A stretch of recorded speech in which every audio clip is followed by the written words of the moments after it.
Welcome to Shadows of the Past, where the darkest corners of human history are laid bare. Tonight, we dive into 12 chilling true crime stories, tales of betrayal, obsession, and unspeakable acts that left scars on communities across the globe. Each case is a haunting reminder of the fragility of trust and the shadows that lurk behind ordinary faces. From the icy streets of Boston to the quiet towns of Wales, these stories unravel the minds of those who crossed the line into darkness. As the rain falls outside, let these accounts draw you into a world of mystery and dread. This is not a journey for the faint of heart. Settle in, dim the lights, and let the stories unfold. This is volume 34 of Disturbing True Crime Stories for Sleep. Let's begin. Part 1. James Whitey Bulger Jr., the kingpin of Boston's underworld. In the gritty streets of South Boston, where loyalty was currency and fear was law, one man ruled the shadows. His name was James Joseph Bulger Jr., but everyone knew him as Whitey. A name that carried weight, whispered in dive bars and back alleys, synonymous with power and dread.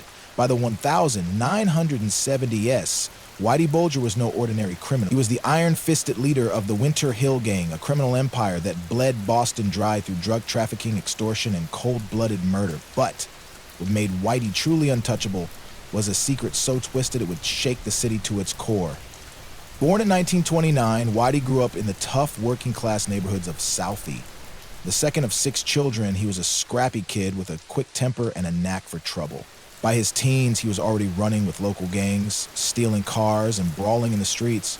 His pale blonde hair and piercing blue eyes earned him the nickname Whitey, though he despised it, preferring the fear his reputation inspired. At 14, he was arrested for larceny, the first mark on a rap sheet that would grow longer than most novels.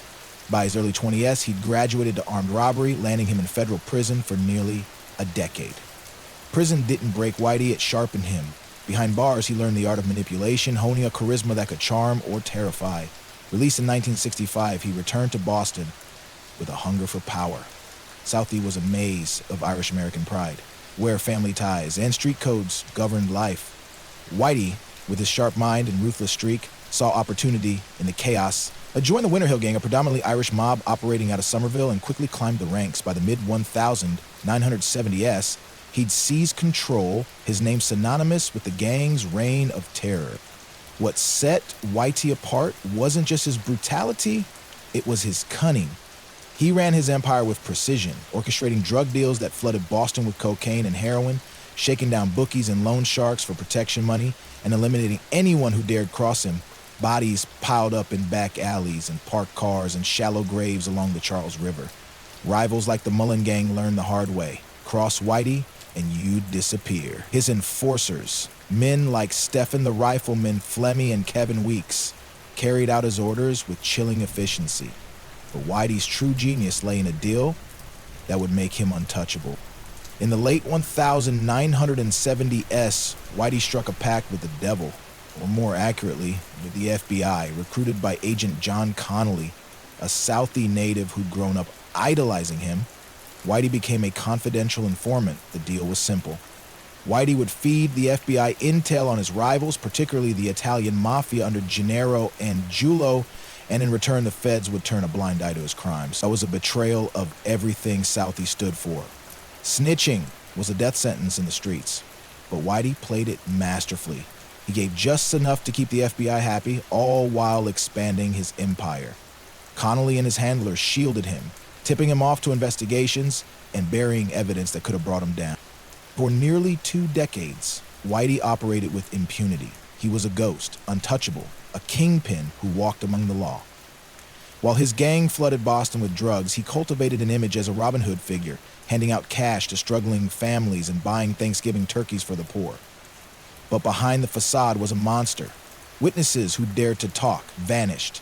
Informants were silenced with bullets. One chilling story involved Donald Killeen, a rival whose death Whitey orchestrated with surgical precision, leaving no trace back to him. Another was Roger Wheeler, a businessman gunned down in Tulsa after digging too deep into Whitey's money laundering schemes. The body count grew, and the streets whispered his name with equal parts fear and awe. But no empire lasts forever. By the early 1990s, cracks began to appear. The FBI's protection couldn't shield Whitey from every threat. Rival gangs, emboldened by his enemies' disappearances, started pushing back. Worse, the feds were under scrutiny for their cozy relationship with him. In 1994, the House of Cards collapsed. A joint task force, fed up with the FBI's complicity, built a case that even Connolly couldn't bury. Racketeering charges loomed, tied to 19 murders, drug trafficking, and extortion. When word reached Whitey that an indictment was imminent, he didn't hesitate. He vanished. For 16 years, Whitey Bulger became a phantom. The FBI placed him on their 10 most wanted list, alongside names like Osama bin Laden. A $2 million 0-cents bounty hung over his head, and sightings were reported everywhere, from London to Buenos Aires. But Whitey was no fool. He prepared for this moment, stashing cash and fake identities years in advance. With his longtime girlfriend, Catherine Gray, he slipped into the shadows, living a quiet, unassuming life thousands of miles from Boston. In 2011, the hunt ended in a place no one expected, Santa Monica, California. Whitey, now 81, and Greg were living as Charles and Carol Gasco, a retired couple in a modest apartment. They blended in perfectly, gray-hailed, unremarkable, just another pair of seniors strolling the boardwalk. But the FBI had been closing in.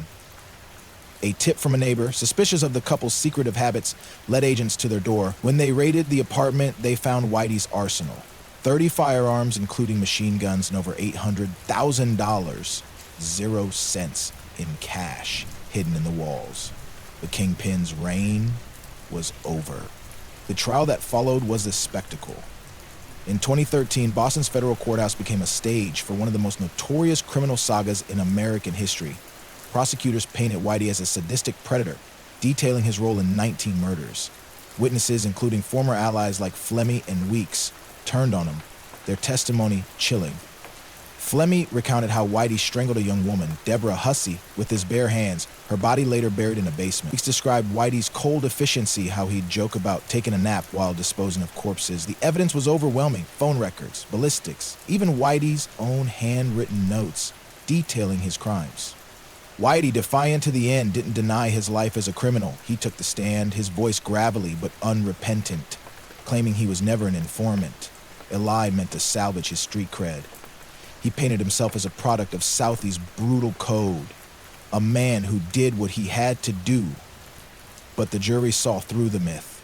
After 5 days of deliberation, they convicted him on 31 counts, including 11 murders. The judge's words were damning. The scope, the callousness, the depravity of your crimes is almost unfathomable. Whitey was sentenced to 2 life terms plus 5 years, a symbolic gesture ensuring he'd never taste freedom again. But the story doesn't end there. In 2018, at age 89, Whitey's past caught up with him one final time. Transferred to a federal prison in West Virginia, he was placed in general population, a death sentence for a man with his reputation. Within hours, inmates, rumored to be linked to the mafia he'd betrayed, attacked him. Whitey was beaten to death with a padlock stuffed in a sock. His body left broken on the cold prison floor. The kingpin who'd ruled Boston's underworld for decades was gone, his empire reduced to a bloody footnote. Whitey Bulger's life was a twisted American tragedy, a tale of ambition, betrayal, and the cost of power. His deal with the FBI exposed a rot within the system, where justice was bought and sold like drugs on a street corner. In South Boston, forever marked by his shadow, grappled with the scars he left behind, families mourned loved ones lost to his violence. Cops and agents faced scrutiny for enabling him, and the city itself, once a battleground for his wars, struggled to move on. As the rain falls tonight, think of Whitey Bulger, not as a legend but as a warning, a man who traded loyalty for power, who built an empire on fear, only to watch it crumble. His story is a reminder that even the most untouchable can fall, and that the shadows they cast linger long after they're gone. What drives a man to such darkness? Was it Southie's brutal streets, or something deeper, something broken inside him? we may never know. But one thing is certain, Whitey Bulger's name will echo in Boston's history. A ghost that haunts the city still. Part 2, Pedro Rodrigues Filho, the vigilante killer of Brazil. In the sprawling slums of Sao Paulo, where desperation clings to the air like dust, one man carved a name into the annals of Brazil's darkest history. Pedro Rodrigues Filho, known to the world as Killer Petey, wasn't just a murderer. He was a specter of vengeance, a self-proclaimed executioner who hunted the guilty.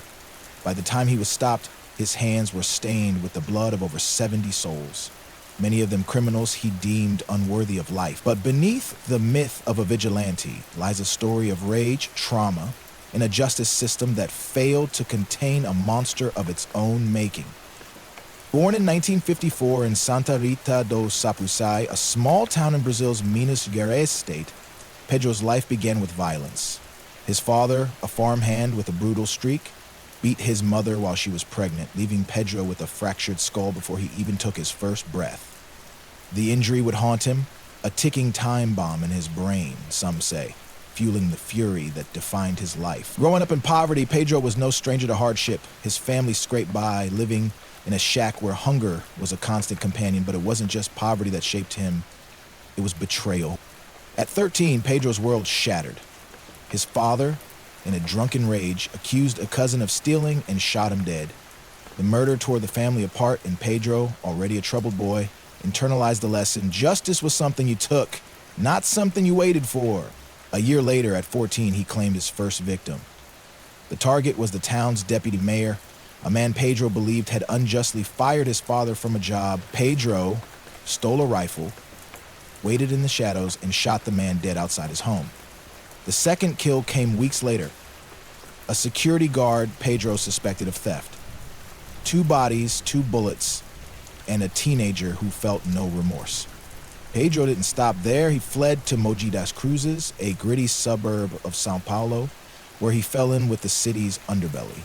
By his late teens, he was living with a widow named Maria, a woman tied to the local drug trade. When Maria was gunned down by rival dealers, Pedro's response was swift and merciless. He tracked down her killers, torturing them for information before executing them in a hail of gunfire. The streets began to whisper his name, not as a criminal, but as a reckoning. Pedro didn't just kill, he hunted. Drug dealers, rapists, murderers, anyone he deemed a scourge became his prey. What made Pedro different wasn't just his body count, it was his code. He saw himself as a cleanser, a vigilante ridding Brazil of its worst. In a country plagued by corruption and violent crime, where police were often as crooked as the criminals, Pedro's twisted sense of justice resonated with some. He didn't rob his victims or kill for profit. He killed because he believed they deserved it. But don't mistake him for a hero. Pedro's methods were savage. He'd stab, shoot, or strangle his targets, sometimes carving their bodies to send a message. One story tells of him decapitating a rival and leaving the head on a spike outside a favela, a warning to others. By 1973, at age 19, Pedro's rampage had caught the attention of Brazil's authorities. His kills were piling up, and the police, under pressure to stop the bloodshed, closed in. But Pedro's life took another dark turn before they could catch him. His father, now in prison for his own crimes, murdered Pedro's mother with a machete during a prison visit. The betrayal was a wound too deep. Pedro vowed revenge. He visited his father in jail, posing as a grieving son, and in a moment of chilling calm, stabbed him 22 times, cutting out his heart and biting into it, a grotesque act of retribution that cemented his legend. That same year, the law finally caught up. Pedro was arrested after a shootout with police, his body scarred from years of street fights. The evidence against him was overwhelming. Witnesses, weapons, and his own confessions. He claimed 71 kills, though some estimate the number was closer to 100. The trial was a media circus, with Pedro grinning for the cameras, unrepentant. He spoke of his victims as vermin, boasting of his mission to clean the streets. The public was divided. Some saw him as a folk hero, others as a psychopath. The judge wasn't swayed by the myth. Pedro was convicted of 71 murders, a staggering tally that should have meant a lifetime behind bars. But Brazil's justice system had a flaw. By law, no prisoner could serve more than 30 years, no matter the crime. Pedro was sentenced to 126 years, but he'd walk free by 2003 if he survived prison, and survival was no guarantee. Brazil's jails were war zones, where gangs ruled and violence was currency. Pedro, with his reputation, was a marked man, yet he thrived in the chaos. Behind bars, he continued his crusade, killing at least 47 inmates, rapists, snitches, anyone who crossed him. Guards turned a blind eye. Some even respected him. Pedro ruled his cell block like a king, his legend growing with every body he left behind.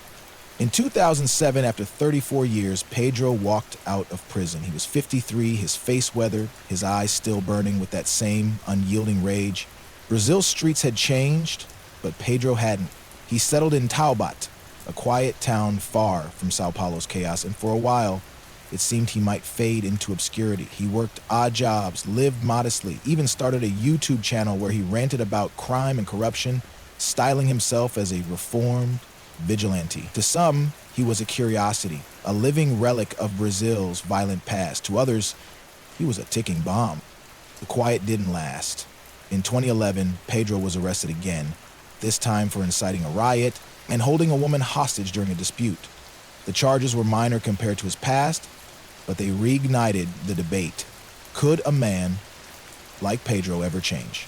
He was released in 2018 after serving 7 years and returned to Taubaté. For the next 5 years, he lived under the radar, a ghost in a country that both feared and fetishized him. But Pedro's story doesn't end with redemption. In March 2023, fate caught up. Pedro, now 68, was gunned down outside his home by masked assailants. The killers, believed to be tied to a rival gang, left his body riddled with bullets, a brutal echo of the violence he dealt for decades. His death was no surprise to those who knew his past. Pedro had made too many enemies, spilled too much blood. The streets he'd once cleaned had claimed him at last. Pedro Rodrigues Filho's life was a paradox. Was he a vigilante, driven by a warped sense of justice, or a serial killer who cloaked his bloodlust in a moral code? The truth lies in the gray. His kills, over 100 by some counts, make him one of Brazil's deadliest. Yet in a nation where justice often failed, his crusade against criminals struck a chord. He was no hero, but he wasn't a mindless killer either. His trauma, from a fractured skull at birth to a father's betrayal, shaped a man who saw violence as the only answer. Brazil's justice system, with its 30-year cap, failed to contain him. It let a predator walk free not once but twice, raising questions that still linger. Could earlier intervention have stopped him? Was his vigilante streak a product of a broken system? Or was he always destined for bloodshed? The favelas of Sao Paulo, where his legend was born, still pulse with the same desperation that fueled him. Pedro's story is a mirror held up to a society grappling with crime, corruption, and the thin line between justice and vengeance. His victims, criminals, inmates, even his own father, were chosen with purpose, but their deaths didn't cleanse anything. They only deepened the cycle of violence. Pedro's YouTube rants, where he spoke of regret, hinted at a man wrestling with his demons, but his final years offered no closure. His death, like his life, was bloody, sudden, and unresolved. As the rain falls tonight, picture Pedro Rodrigues Filho, not as a myth, but as a man. A boy born broken, raised in a world that offered no mercy. A killer who saw himself as a judge, wielding a blade instead of a gavel. His story is a warning. When justice fails, monsters rise to fill the void. But monsters, no matter their code, leave only pain in their wake. What drove Pedro to kill so many? Was it rage, trauma, or something colder, something innate? We'll never know. But in the slums of Sao Paulo, where the night hides 1,000 secrets, Killer Petey's shadow lingers. A ghost who hunted ghosts until the darkness claimed him too. Part 3. Anders Behring Breivik, the terror of Utoya. In the serene fjords of Norway, where peace seemed woven into the landscape, a darkness was brewing. Anders Behring Breivik, a man with a quiet demeanor and a mind consumed by hate, would unleash a horror that shattered a nation's sense of safety. On July 22, 2011, He carried out one of the deadliest terrorist attacks in modern history, killing 77 people in a meticulously planned assault that targeted the heart of Norway's democracy. His name became synonymous with extremism, and his actions left scars that still ache today. This is the chilling story of a man who turned ideology into bloodshed in a country that refused to let hate win. Born in Oslo in 1979, Anders Breivik grew up in a seemingly ordinary middle-class family. His parents, a diplomat and a nurse, divorced when he was young, leaving him to shuttle between homes. On the surface, he was unremarkable. A reserved boy with a knack for academics and a fascination with history, but beneath the facade, something festered. As a teenager, Breivik felt alienated, railing against the multicultural changes he saw in Norway. He gravitated toward right-wing forums online, where his resentment found a home. By his 20s, he was consumed by a toxic ideology, one that painted immigrants, particularly Muslims, as a threat to Western civilization. Breivik wasn't a loner in the traditional sense. He had friends, dated, and briefly dabbled in politics, joining the youth wing of the Progress Party, a right-wing group. But he found their rhetoric too soft, their approach too tame. He wanted revolution, not reform. Over the years, he withdrew, immersing himself in extremist manifestos and conspiracy theories. He began to see himself as a warrior, a knight, destined to save Europe from what he called cultural Marxism. His obsession grew into a plan, a horrifying, calculated act of violence meant to shock the world and ignite a war against his perceived enemies. By 2009, Breivik was no longer just dreaming, he was preparing. He moved to a remote farmhouse in Hedmark, claiming to start a vegetable business as a cover. In reality, he was building an arsenal. He stockpiled fertilizer, chemicals, and weapons, teaching himself to craft explosives through online tutorials. He rented a van, secured firearms, and even joined a shooting club to hone his skills. Every step was deliberate, every purchase calculated. He wasn't impulsive. He was a man with a mission, and his mission was destruction. Breivik's hatred wasn't aimless. He targeted Norway's Labour Party, which he blamed for promoting multiculturalism. The party's youth wing, the Workers' Youth League, AOF, held an annual summer camp on Utøya, a small island 40 miles from Oslo. To Breivik, it was a breeding ground for future traitors. But he didn't stop there. He also set his sights on the government itself, planning a dual attack to maximize chaos. His goal wasn't just to kill, it was to send a message, to awaken what he believed was a sleeping youth. On the morning of July 22, 2011, Oslo was calm, its streets buzzing with the quiet rhythm of a summer Friday. At 3:25 p.m., that calm shattered. A massive explosion ripped through the government quarter where the Prime Minister's office and several ministries stood.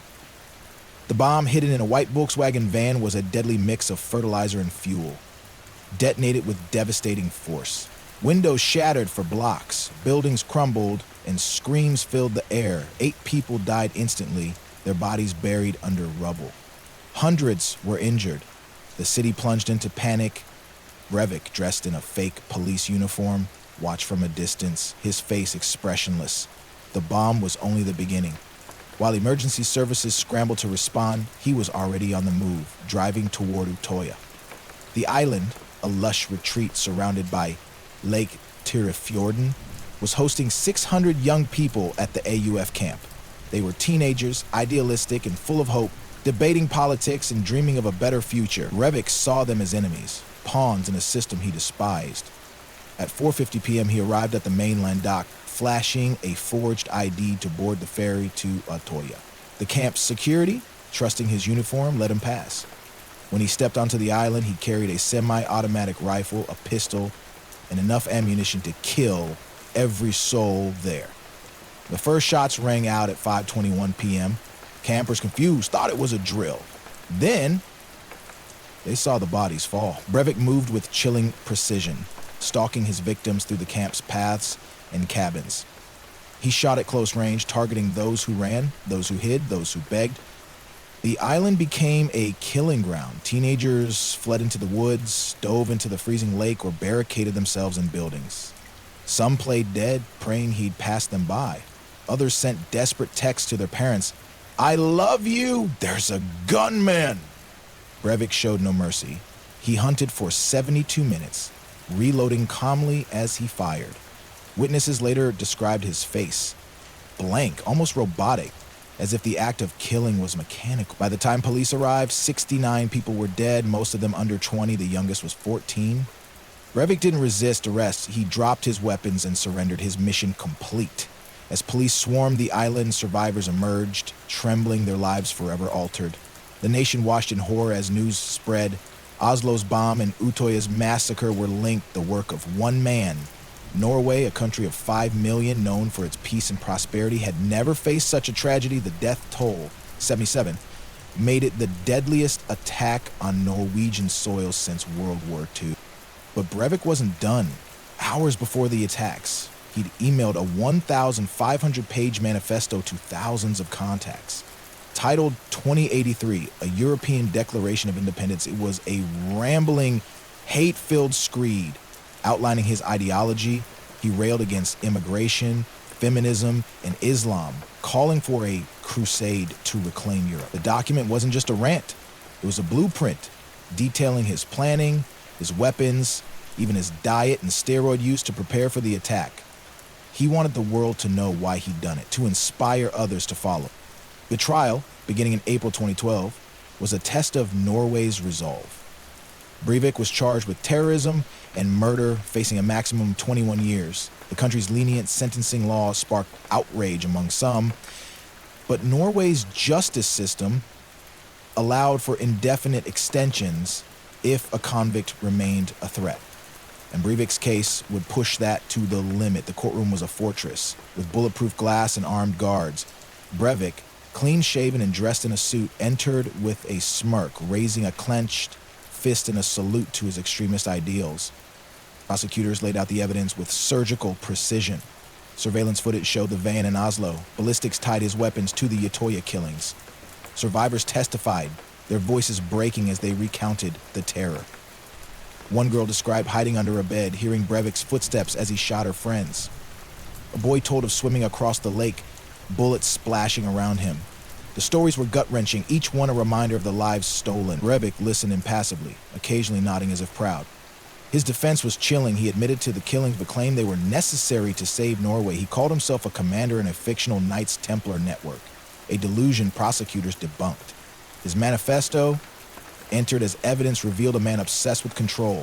From his choice of music during the attack to his plan to behead victims on video, he showed no remorse. When asked about the children he killed, he said they were indoctrinated and thus expendable. The trial wasn't just about guilt. It was about Breivik's sanity. His lawyers argued he was insane, hoping for a psychiatric sentence. Prosecutors insisted he was rational, his actions the product of ideology, not madness. Experts clashed, but the court's decision was clear. Breivik was sane, fully aware of his choices. On August 24, 2012, he was convicted of all charges and sentenced to 21 years of prevented detention with the possibility of indefinite extension. The judge called his acts a crime against humanity, but Breivik smiled, satisfied with the platform he'd been given. Norway's response was extraordinary. Instead of hate, the nation chose unity. Prime Minister Jens Stoltenberg called for more democracy, more openness. To counter Breivik's ideology, thousands gathered in Oslo, holding roses in silent tribute. Utoya, once a place of horror, was reclaimed as a symbol of resilience. With the AUF resuming camps there years later, survivors became advocates, speaking out against extremism. The country's refusal to bend to fear was a rebuke to Breivik's twisted dream. But the wounds remain. Families mourn 77 lives. Parents, siblings, friends, all stolen in a single day. Survivors battle trauma, some unable to return to normalcy. Breivik, now 46, lives in isolation in a high-security prison, his cell equipped with a gym and computer without internet. He's filed lawsuits over his conditions, claiming human rights violations, but Norway remains unmoved. His manifesto still circulates online, inspiring copycat attackers in places like New Zealand and the US, a grim reminder of his lingering influence. Breivik's attack exposed the danger of lone wolf extremism, amplified by the internet's echo chambers. Norway, once naive about such threats, bolstered its security and counterterrorism efforts. The trial, broadcast to the world, sparked debates about free speech, sentencing, and how to combat hate without sacrificing values. Breivik wanted to start a war. Instead, he united a nation against him. As the rain falls tonight, picture your Utoya shores, once stained with blood, now quiet again. Think of the 77 who never came home. their dreams snuffed out by a man who saw only enemies. Breivik's story is a warning of what happens when hate festers, unchecked, when ideology becomes a license to kill. Norway's response showed the power of resilience, but the cost was unimaginable. What drives a man to slaughter children in the name of belief? Was Breivik a product of his time or a singular evil? The answers elude us, but the echoes of that summer day linger. In Oslo's streets, in Utoya's fields, the ghosts of July 22 whisper a truth. Hate can destroy, but love endures. Part 4. Chu Ho-shan, the shadow of doubt in Taiwan's justice. In the bustling streets of Taipei, where neon lights and crowded markets pulse with life, a single case cast a long, troubling shadow over Taiwan's pursuit of justice. Chu Ho-shan, a man whose name became synonymous with controversy, was convicted of a crime so heinous it shocked a nation: the kidnapping and murder of a 9-year-old boy.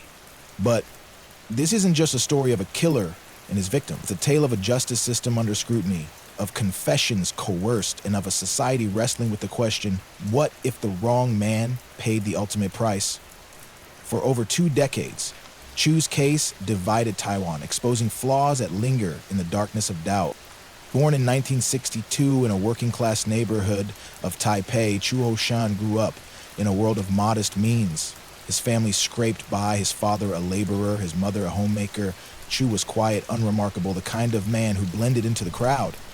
He dropped out of school early, taking odd jobs, delivery driver, factory worker, anything to keep food on the table. By his 20, he was drifting, a loner with few ties, living in a cramped apartment on the city's fringes. To those who knew him, he was polite but distant, a man who kept his thoughts locked away.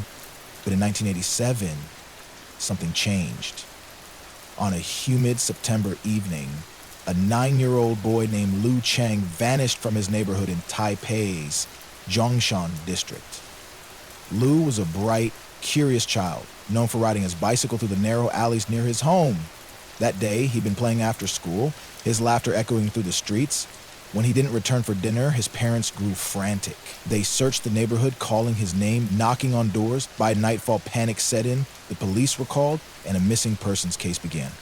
Those days turned to weeks with no sign of Lu's. Flyers with his smiling face plastered Taipei's walls, and the media amplified the family's pleas. The city held its breath, hoping for a miracle. Then, on October 12, a gruesome discovery shattered that hope. Lu's body was found in a drainage ditch on the outskirts of the city, partially decomposed, his small frame bearing signs of strangulation. The autopsy confirmed the worst. He'd been kidnapped, assaulted, and murdered. Taiwan recoiled in horror. Child abductions were rare, and the brutality of the crime sparked public outrage. The police, under intense pressure, launched a manhunt. They canvassed neighborhoods, interviewed witnesses, and chased every lead. One name surfaced: Chu Ho-shan. Chu, then 25, lived near the crime scene and had been seen loitering in the area days before Lu's disappearance. He had no criminal record, but his withdrawn nature and lack of an alibi raised suspicions. But when police brought him in for questioning, Chu seemed nervous, his answers vague. That was enough to make him a prime suspect. What followed was a nightmare of interrogation. For 72 hours, Chu was held without a lawyer, subjected to relentless questioning. Detectives pressed him, deprived him of sleep, and, according to later claims, used physical coercion. Chu, exhausted and terrified, broke. He confessed to kidnapping Lu, assaulting him, and dumping his body in the ditch. The confession was detailed, chilling, and exactly what the police needed. Case closed, or so it seemed. In 1988, Chu's trial began in Taipei's district court. The prosecution's case hinged on his confession, backed by forensic evidence they claimed tied him to the crime. A partial fingerprint on Lu's bicycle, and fibers from his clothing near the body. The media painted Chu as a monster, a predator who'd preyed on an innocent child. Public anger was palpable. Crowds gathered outside the courthouse, demanding justice. Chu's defense was weak. His court-appointed lawyer argued the confession was coerced, but the evidence seemed damning. After a swift trial, Chu was convicted of kidnapping, rape, and murder. The judge sentenced him to death, a penalty reserved for Taiwan's worst crimes. But as Chu was led to death row, whispers of doubt began to surface. His confession, while detailed, contained inconsistencies. He described events that didn't match the autopsy, like claiming Lou was alive when dumped, though forensic evidence showed he'd been dead for hours. The fingerprint, touted as key evidence, was later revealed to be inconclusive, too smudged for a definitive match. The fibers could have come from countless sources in a busy city. Activists and legal scholars started asking, had Taiwan rushed to judgment? Chu's case might have faded into obscurity, another name on Taiwan's execution list, if not for a growing movement against the death penalty. By the 1990s, organizations like Amnesty International and the Taiwan Alliance to End the Death Penalty took up his cause. They argued that Chu's conviction rested on shaky ground, pointing to Taiwan's history of coercive interrogations. In the 1980s, police tactics were brutal. Suspects were often beaten or intimidated into confessing, especially in high-profile cases. Chu's supporters claimed he was a scapegoat, a convenient target to quell public outrage over Lou's murder. The doubts grew louder when Chu recanted his confession.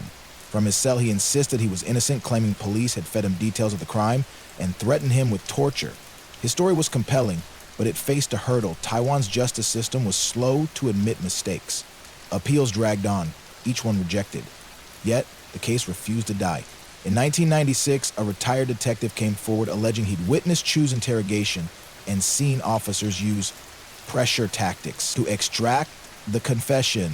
The revelation sparked a media frenzy, and Chu's case became a rallying cry for reform. By the early 2000s, Taiwan was changing. The country had transitioned from martial law to democracy, and its justice system was under scrutiny. High-profile wrongful convictions, like the case of Chiang Kuo-ching, a soldier executed for a murder he didn't commit, exposed systemic flaws. Chu's supporters seized the moment, demanding a retrial.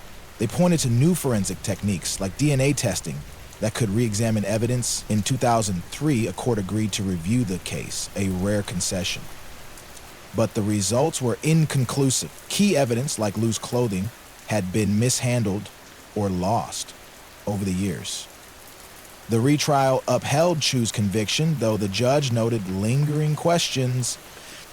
The case took on a life of its own. Documentaries, books, and protests kept Chu's name alive. His sister, Chu Mei-ling, became his fiercest advocate, quitting her job to campaign full-time. She stood outside government buildings holding signs that read, "My brother is innocent." Her tearful interviews moved a nation, forcing people to confront an uncomfortable truth.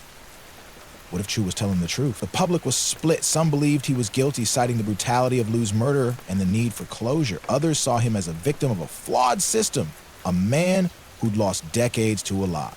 In 2011, Chu's case reached a turning point. Taiwan's constitutional court agreed to hear a final appeal, prompted by international pressure and advances in forensic science. The court examined the original evidence, now viewed through a modern lens. The fingerprint was dismissed as unreliable, and the fibers were deemed circumstantial. The confession, once the cornerstone of the case, was dissected. Legal experts testified that Chu's interrogation violated basic rights: no lawyer, no recorded sessions, and clear signs of coercion.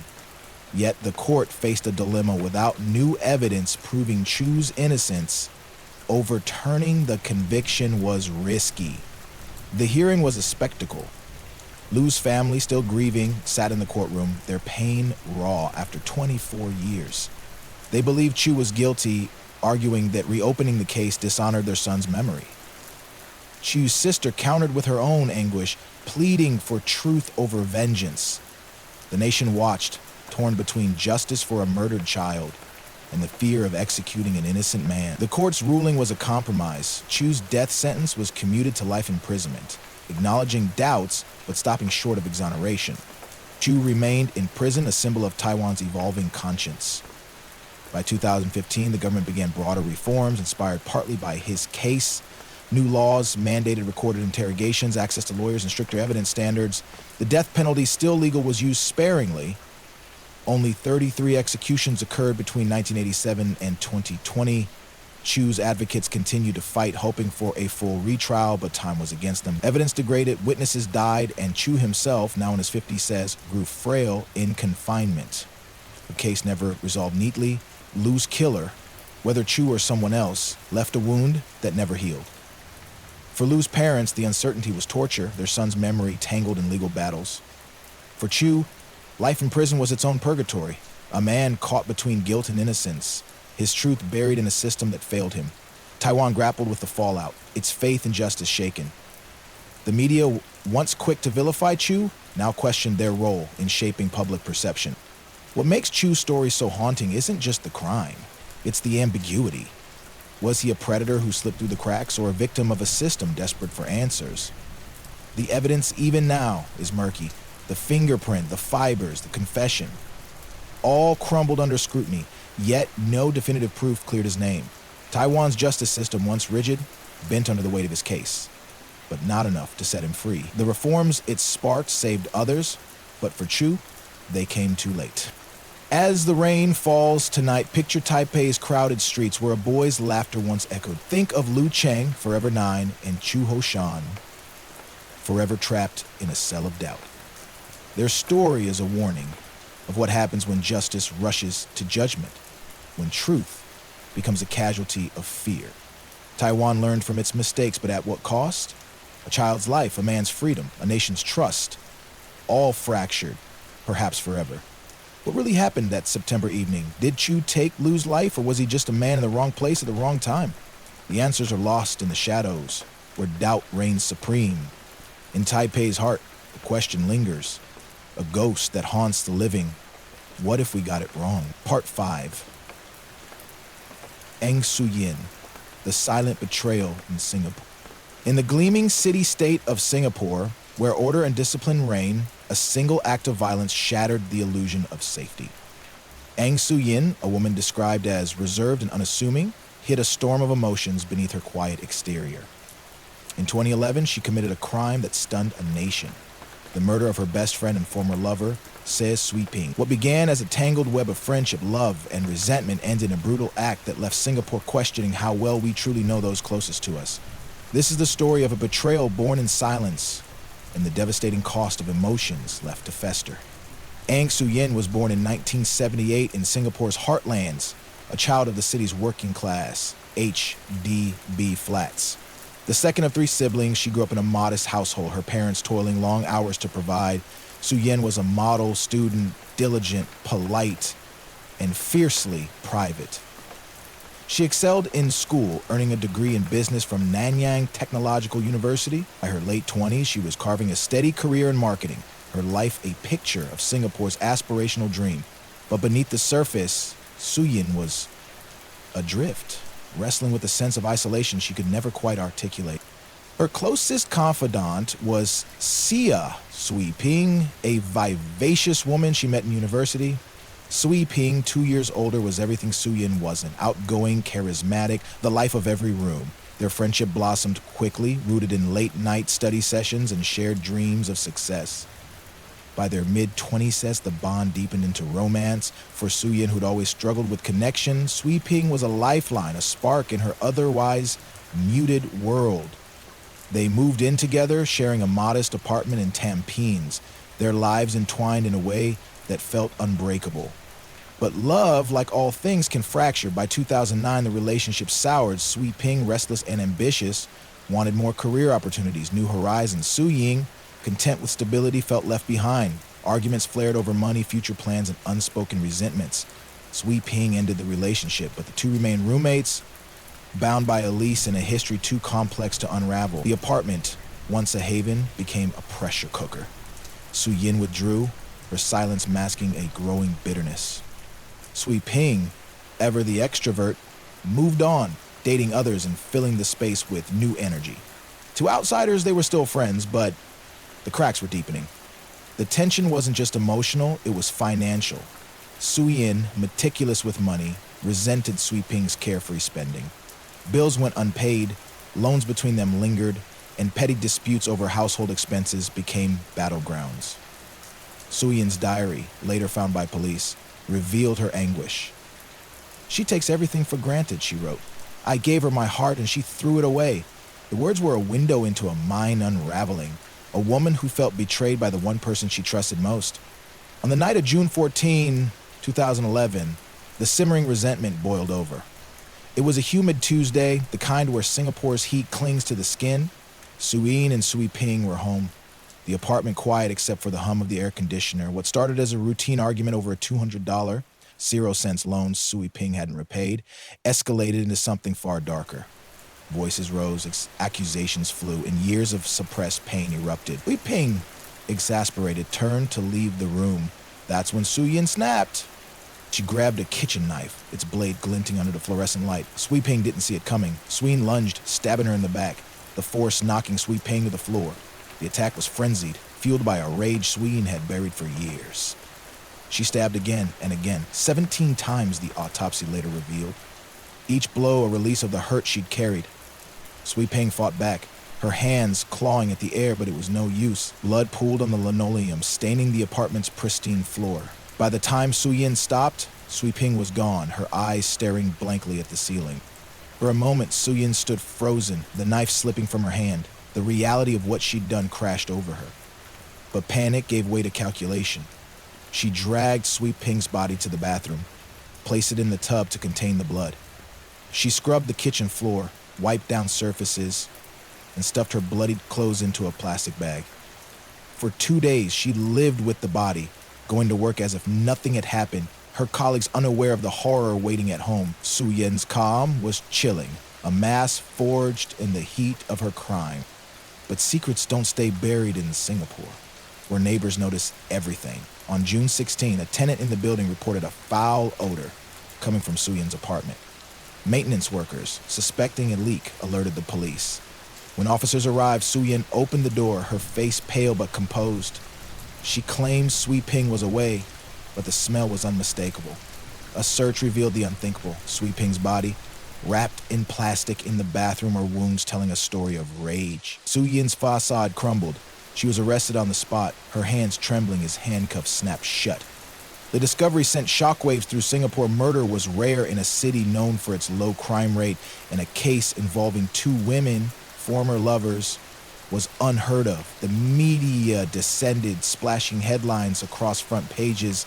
Best friend slain in Tampines flat. Lovers' quarrel turns deadly. The public was transfixed, struggling to reconcile the image of a quiet marketing executive with the brutality of the crime. Sui Ping's family, devastated, demanded answers. She was our light, her mother said, tears streaming. How could someone she trusted do this? The investigation moved swiftly. Singapore's police, renowned for their efficiency. Forensic teams combed the apartment, finding traces of blood in the kitchen, bathroom, and even the washing machine where Suyin had tried to clean her clothes. The knife, recovered from a dumpster nearby, bore her fingerprints and Sui Ping's DNA. Suyin's diary, seized as evidence, painted a portrait of a woman consumed by betrayal. Entries detailed her anger, her sense of abandonment, and a growing obsession with making things right.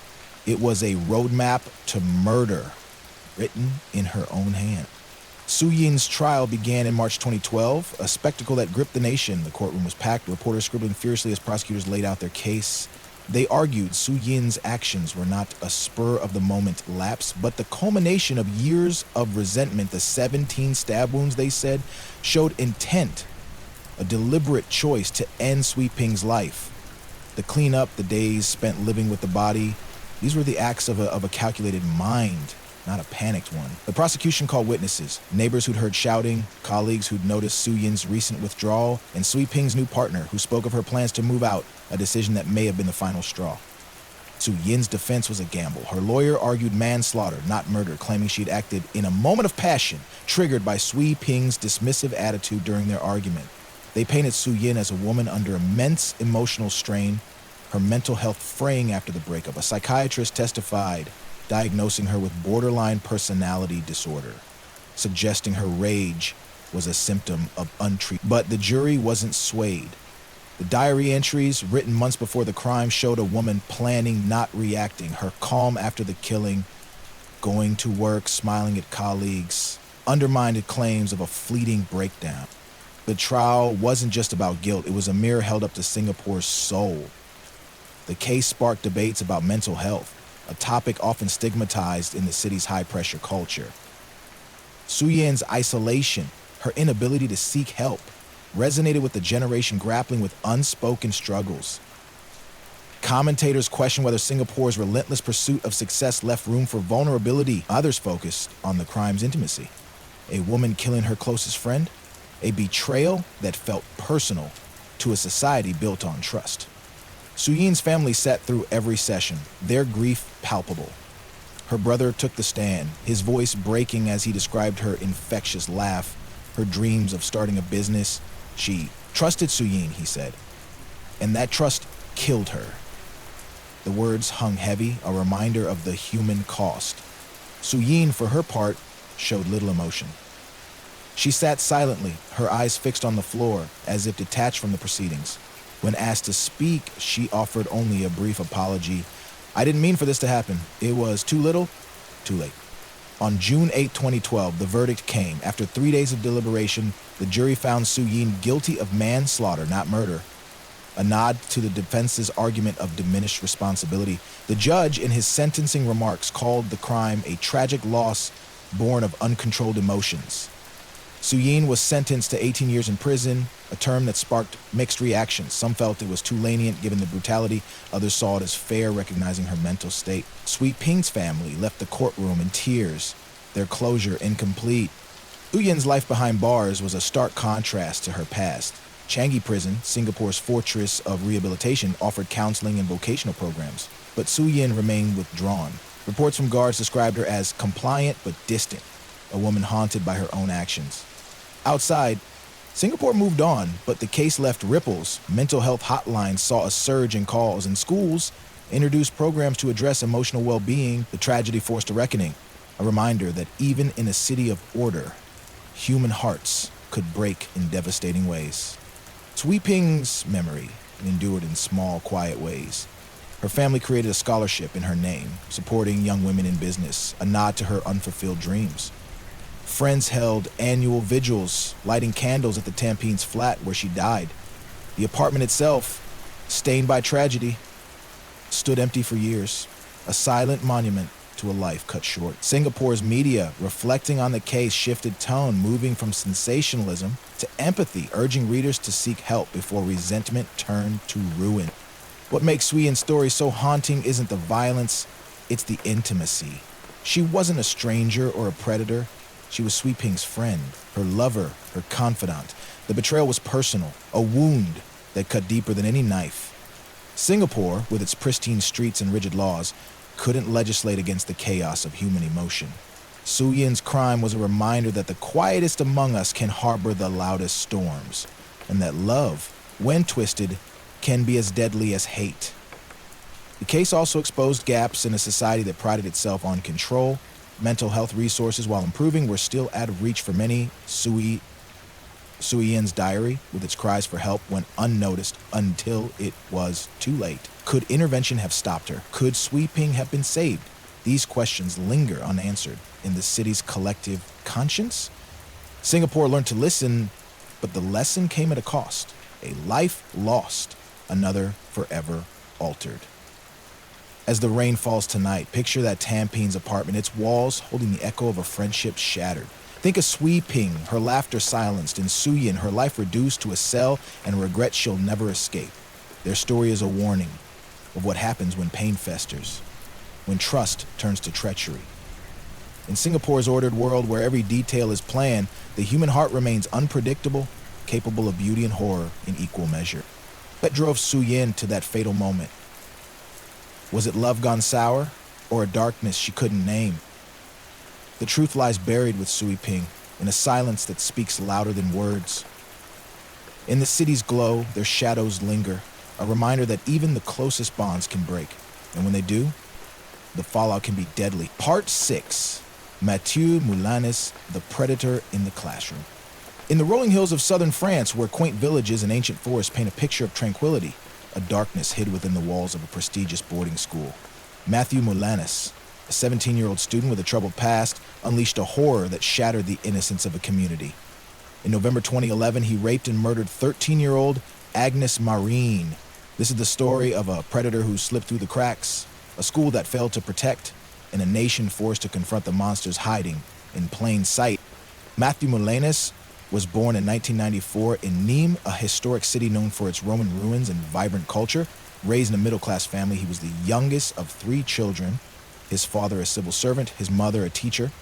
On the surface, Matthew was unremarkable, a lanky teenager with a shy demeanor, often lost in his own thoughts. But beneath the facade, something was deeply wrong. As a child, he was withdrawn, prone to sudden outbursts, and struggled to connect with peers. His parents, concerned but unsure how to help, sent him to counselors, but diagnoses were vague.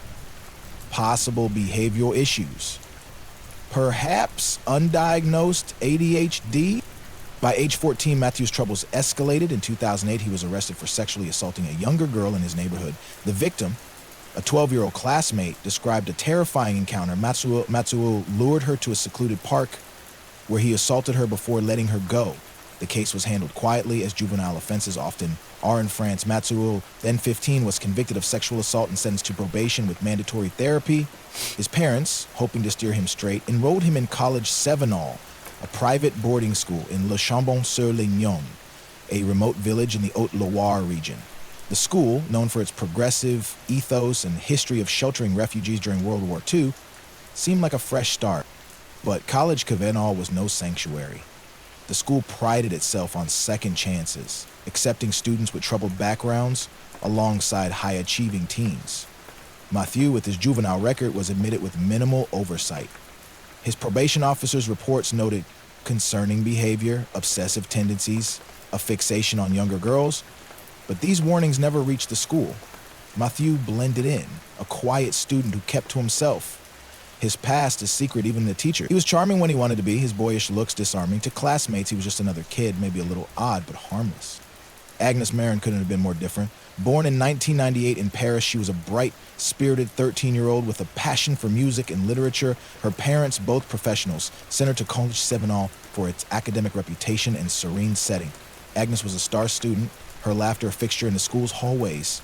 She played the violin, wrote poetry, and dreamed of becoming a journalist. Her warmth drew others to her, and she quickly made friends among the boarders.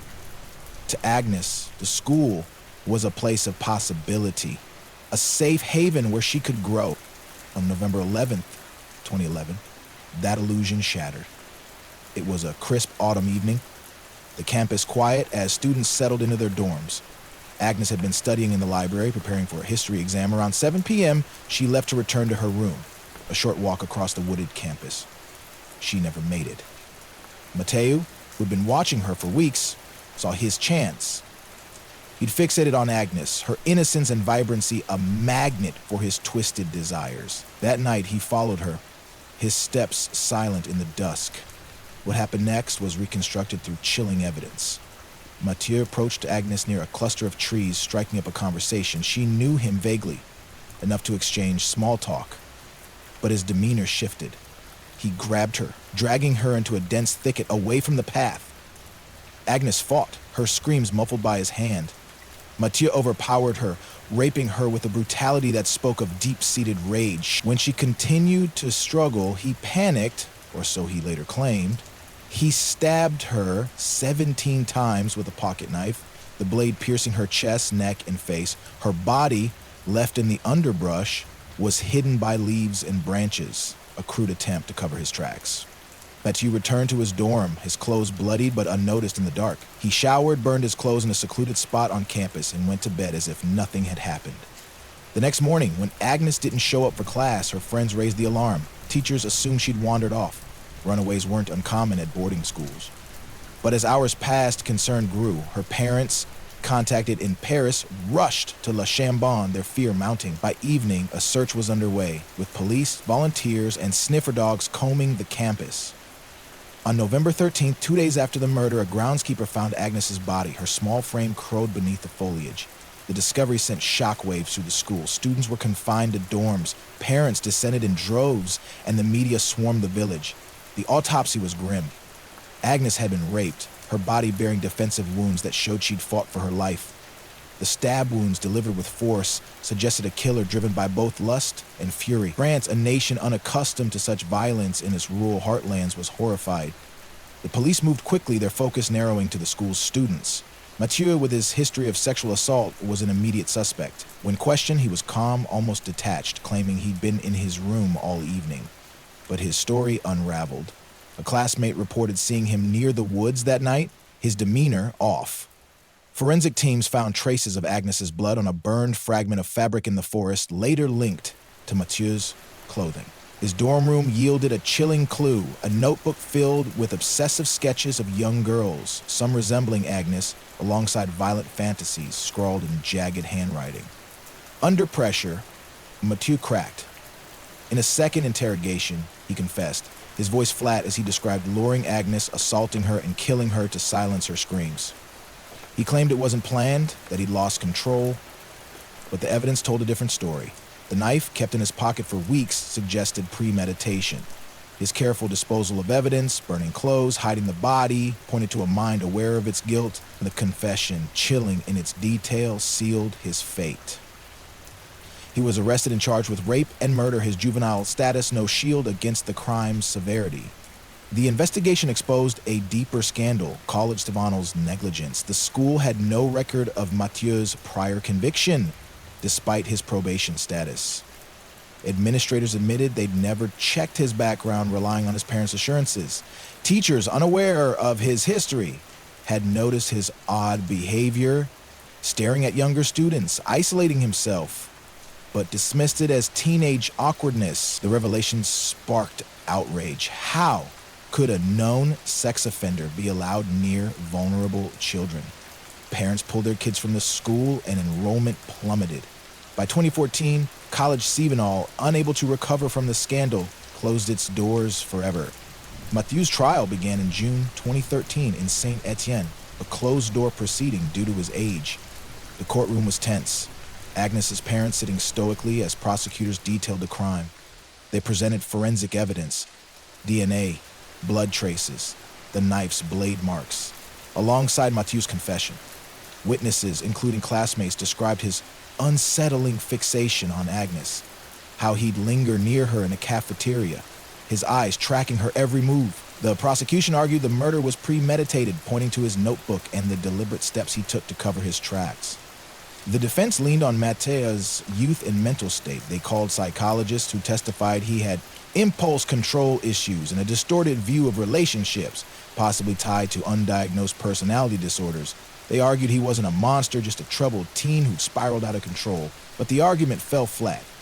The notebook, with its violent fantasies, showed a mind that had planned, not reacted. His prior assault, committed just 3 years earlier, painted a pattern of predation.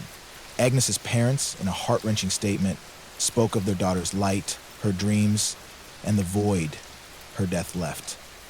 She trusted the world, her mother said, and it betrayed her. The trial wasn't just about Mathieu. It was a reckoning for France's juvenile justice system.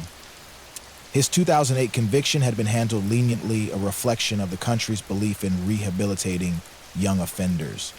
But Agnes's murder raised questions. When does a troubled teen become a danger too great to release? The media, usually restrained in juvenile cases, was relentless, publishing editorials demanding stricter oversight of young offenders. Protests erupted in Le Chambon, with locals decrying the school's failure and the system that let Mathieu slip through. On July 5, 2013, the verdict came. Mathieu was found guilty of rape and murder, sentenced to life imprisonment, a rare penalty for a minor in France, with a minimum of 30 years before parole eligibility. The judge called the crime an act of unimaginable cruelty, noting Mathieu's lack of remorse. He showed no emotion as the sentence was read, his face blank, as if disconnected from the lives he destroyed. Agnes's parents wept, their relief tempered by grief. No sentence could bring their daughter back. Mathieu was sent to a high-security prison, his youth no barrier to the system's harshest measures. Reports from guards described him as solitary, spending hours sketching in his cell. Images of forests, not people, as if retreating into a world of his own making. Outside, France grappled with the fallout. The case spurred reforms in juvenile justice, with new laws requiring schools to screen students with criminal histories. Teacher training programs added modules on spotting predatory behavior, and parole boards tightened oversight of young sex offenders. Agnes's memory became a catalyst for change. Her parents established a foundation in her name, funding music scholarships for disadvantaged teens, a tribute to her love of the violin. In Le Chambon, a small memorial, a stone bench engraved with her name, sits near the school's former campus, a quiet reminder of a life stolen. The village, once a haven, struggled to shed the stain of tragedy. Locals spoke of a lost innocence, their trust in institutions shattered. What makes Matthew's story so chilling isn't just the crime, it's the failure that enabled it. He wasn't a stranger lurking in the shadows. He was a classmate, a peer, someone Agnes passed in the halls. The system, school, courts, probation had every chance to stop him, yet didn't. His prior assault, his obsessive behavior, his isolation, all were red flags ignored. France, with its faith in rehabilitation, learned a hard lesson. Some predators can't be saved, and the cost of that mistake is measured in lives. The case also exposed the vulnerability of places meant to be safe. College Sevenol, with its idyllic setting and noble history, was no match for a killer in its midst. Parents across France began questioning boarding schools, demanding transparency about student backgrounds. The media, reflecting on the tragedy, shifted from blame to introspection, urging society to balance compassion for troubled youth with the need to protect the innocent. As the rain falls tonight, picture the forests of Le Chambon, their silence broken by a girl's unheard screams. Think of Agnes Marine, forever 13, her violin now still. Mathieu Moulins, locked away, his sketches a window into a mind that never found peace. Their story is a warning of what happens when warnings go unheeded, when trust blinds us to danger. France rebuilt, but the scars remain, etched in a village that we'll never forget. What drove Mathieu to such darkness? Was it a broken mind, a system that failed, or something colder, something innate? The truth lies buried with Agnes, in a thicket where innocence died. In the hills of Haute-Loire, her shadow lingers, a reminder that even in the safest places, evil can take root.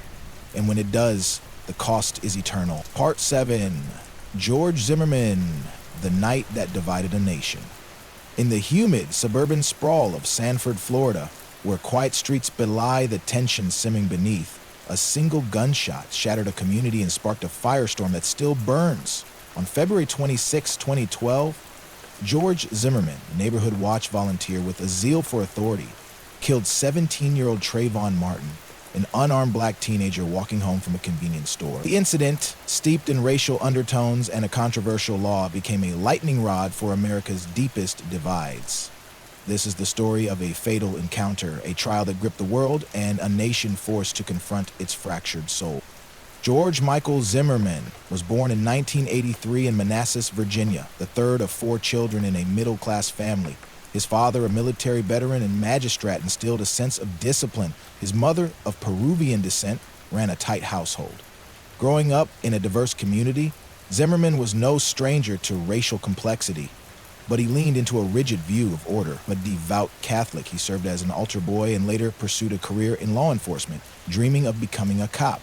By his 20s, he'd settled in Florida, working odd jobs, insurance salesman, real estate assistant, while taking criminal justice courses. Zimmerman's life wasn't without turbulence. In 2005, he was arrested for shoving an undercover officer during a bar raid, though charges were dropped. That same year, an ex-fiancée accused him of domestic violence, securing a restraining order. The incidents painted a man quick to anger, eager to assert control. By 2011, Zimmerman, now 28, was living in The Retreat at Twin Lakes, a gated community in Sanford. The neighborhood, once upscale, was struggling. Foreclosures, break-ins, and a sense of unease plagued its residents. Zimmerman, frustrated by the crime, volunteered as a neighborhood watch coordinator, patrolling the streets with a concealed handgun, his eyes scanning for anything suspicious. Trayvon Benjamin Martin, born in 1995 in Miami, was a different story. A lanky, charismatic teen, he loved basketball, video games, and aviation, dreaming of becoming a pilot. Raised by his mother, Sabrina Fulton, and father, Tracy Martin, Trayvon was a typical high school junior, navigating the challenges of adolescence. In February 2012, he was visiting his father's fiancée in Twin Lakes, a temporary stay after a school suspension for minor infraction. Trayvon was no saint, but he was no criminal, a kid with a bright smile and a future full of promise. On that rainy Sunday evening, Trayvon walked to a nearby 7-Eleven, buying a bag of Skittles and an Arizona iced tea. Dressed in a gray hoodie, he was just another teen, headphones in, chatting with a friend on his phone. The night was quiet, the streets slick with drizzle. Zimmerman, cruising in his SUV, spotted him. To Zimmerman, Trayvon didn't belong. He looked out of place. A young black male in a community where Zimmerman saw threats around every corner. At 7:09 p.m., Zimmerman called Sanford Police's non-emergency line, reporting a suspicious person. These assholes, they always get away, he muttered, his voice thick with frustration.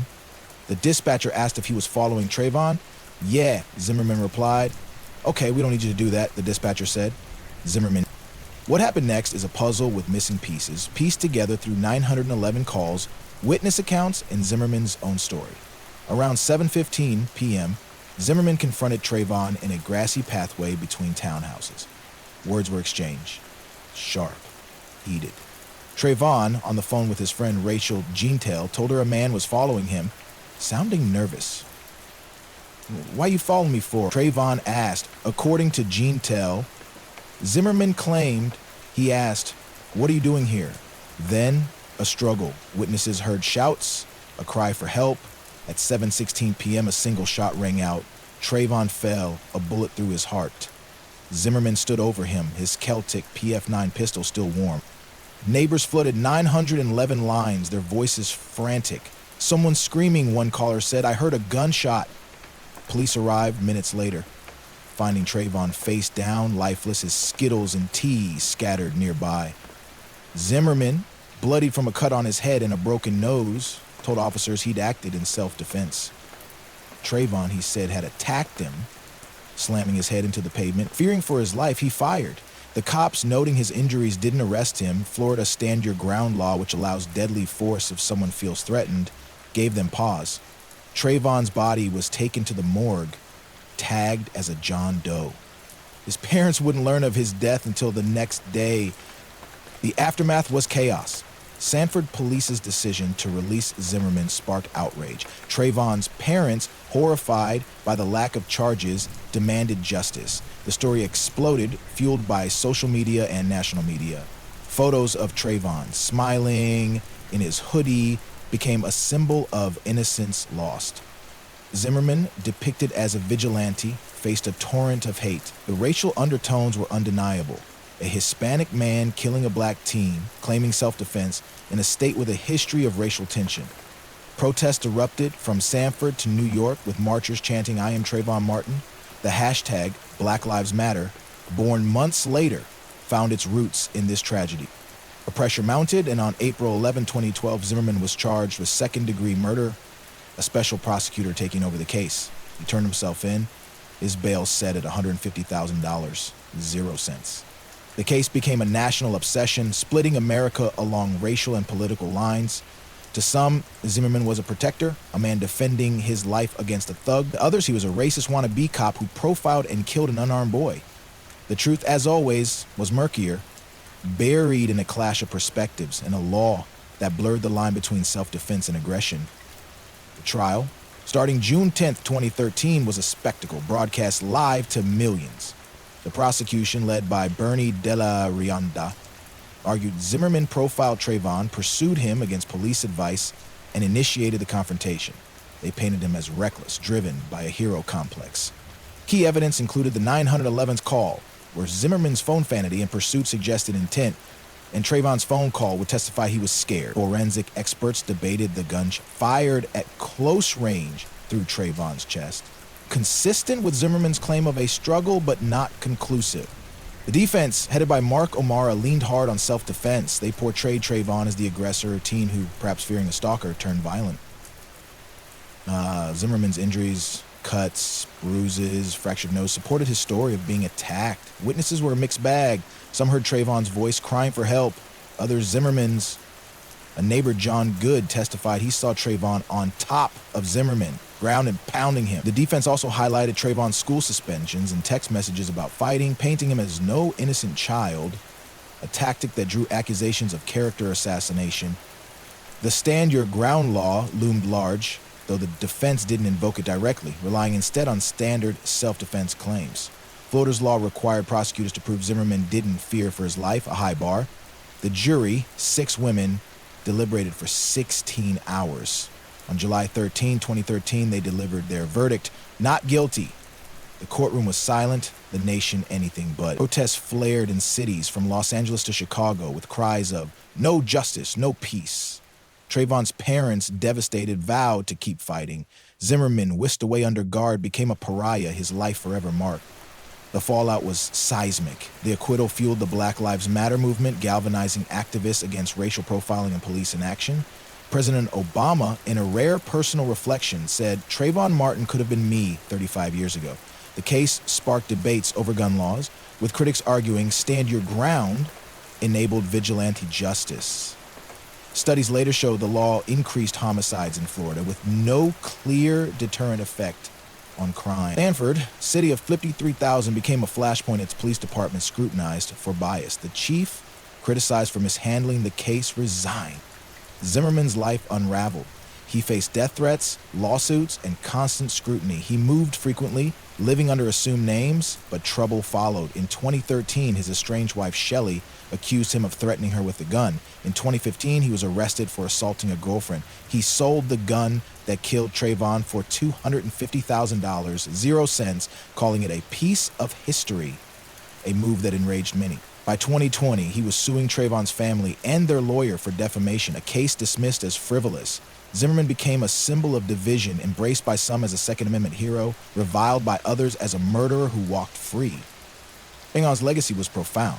His parents became advocates, founding the Trayvon Martin Foundation to support victims of gun violence. Sabrina Fulton ran for office, channeling her grief into change. Trayvon's hoodie, now iconic, was displayed in museums, a testament to a life that sparked a movement. Schools across America held Trayvon Talks, teaching students about bias and justice. Yet the pain endured. "I'll never hold my son again," Sabrina said, her voice a reminder of a wound that never heals. Sanford tried to move forward, but the scars remained. The retreat at Twin Lakes, once a symbol of suburban safety, saw property values dropped, residents haunted by the memory of that night. The pathway where Trayvon died became a quiet pilgrimage site, adorned with candles and Skittles left by strangers. The city implemented bias training for police and community outreach programs, but trust was slow to rebuild. America, too, grappled with the case's lessons, its debates over race, guns, and justice, as fierce today as they were in 2012. What makes this story so haunting isn't just the loss of a young life. It's the ambiguity that defines it. Was Zimmerman a defender or a predator? Was Trayvon a victim or an aggressor? The truth lies in a fleeting moment, a clash of fear and misunderstanding, amplified by a law that gave one man the power to end another's life. The evidence scattered, contradictory, left room for doubt, and doubt was Zimmerman's salvation. But for Trayvon, there was no second chance, no appeal, only a grave. The case exposed America's fault lines. Racial profiling, a daily reality for black youth, became a national conversation. The justice system, with its high bar for conviction, seemed to favor the armed over the unarmed. Stand your ground meant to empower instead of embolden, creating a culture where a hoodie could be a death sentence. Trayvon's death wasn't just a tragedy. It was a mirror, forcing a nation to see its biases, its failures, its blood. As the rain falls tonight, picture that Sanford pathway, slick with drizzle, where a boy's dreams ended in a flash. Think of Trayvon Martin, forever 17, his Skittles unopened. And George Zimmerman, a man who walked free but never escaped the shadow of that night. Their story is a warning of what happens when fear overrides reason, when laws arm suspicion over compassion. In America's divided heart, Trayvon's name echoes, a call to justice that refuses to fade. What really happened in those final moments? Did Zimmerman act to save himself, or did he hunt a boy who never had a chance? The truth is lost in the rain, and a cry for help that went unanswered. In Sanford streets, the ghosts of that night linger, whispering a truth. Some wounds never heal, and some questions never find peace. Part 8, April Jones and Mark Bridger, the heartbreak of Machynlleth. In the quiet, close-knit town of Machynlleth, Wales, where rolling hills and tight community bonds create a sense of timeless safety, a single evening shattered the illusion of sanctuary. On October 1, 2012, 5-year-old April Jones, a bright, bubbly girl with cerebral palsy, vanished while playing near her home.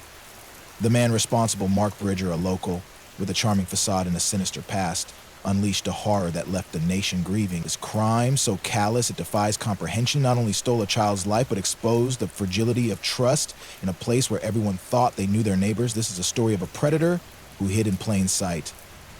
A town forever changed, and a family's enduring fight for justice.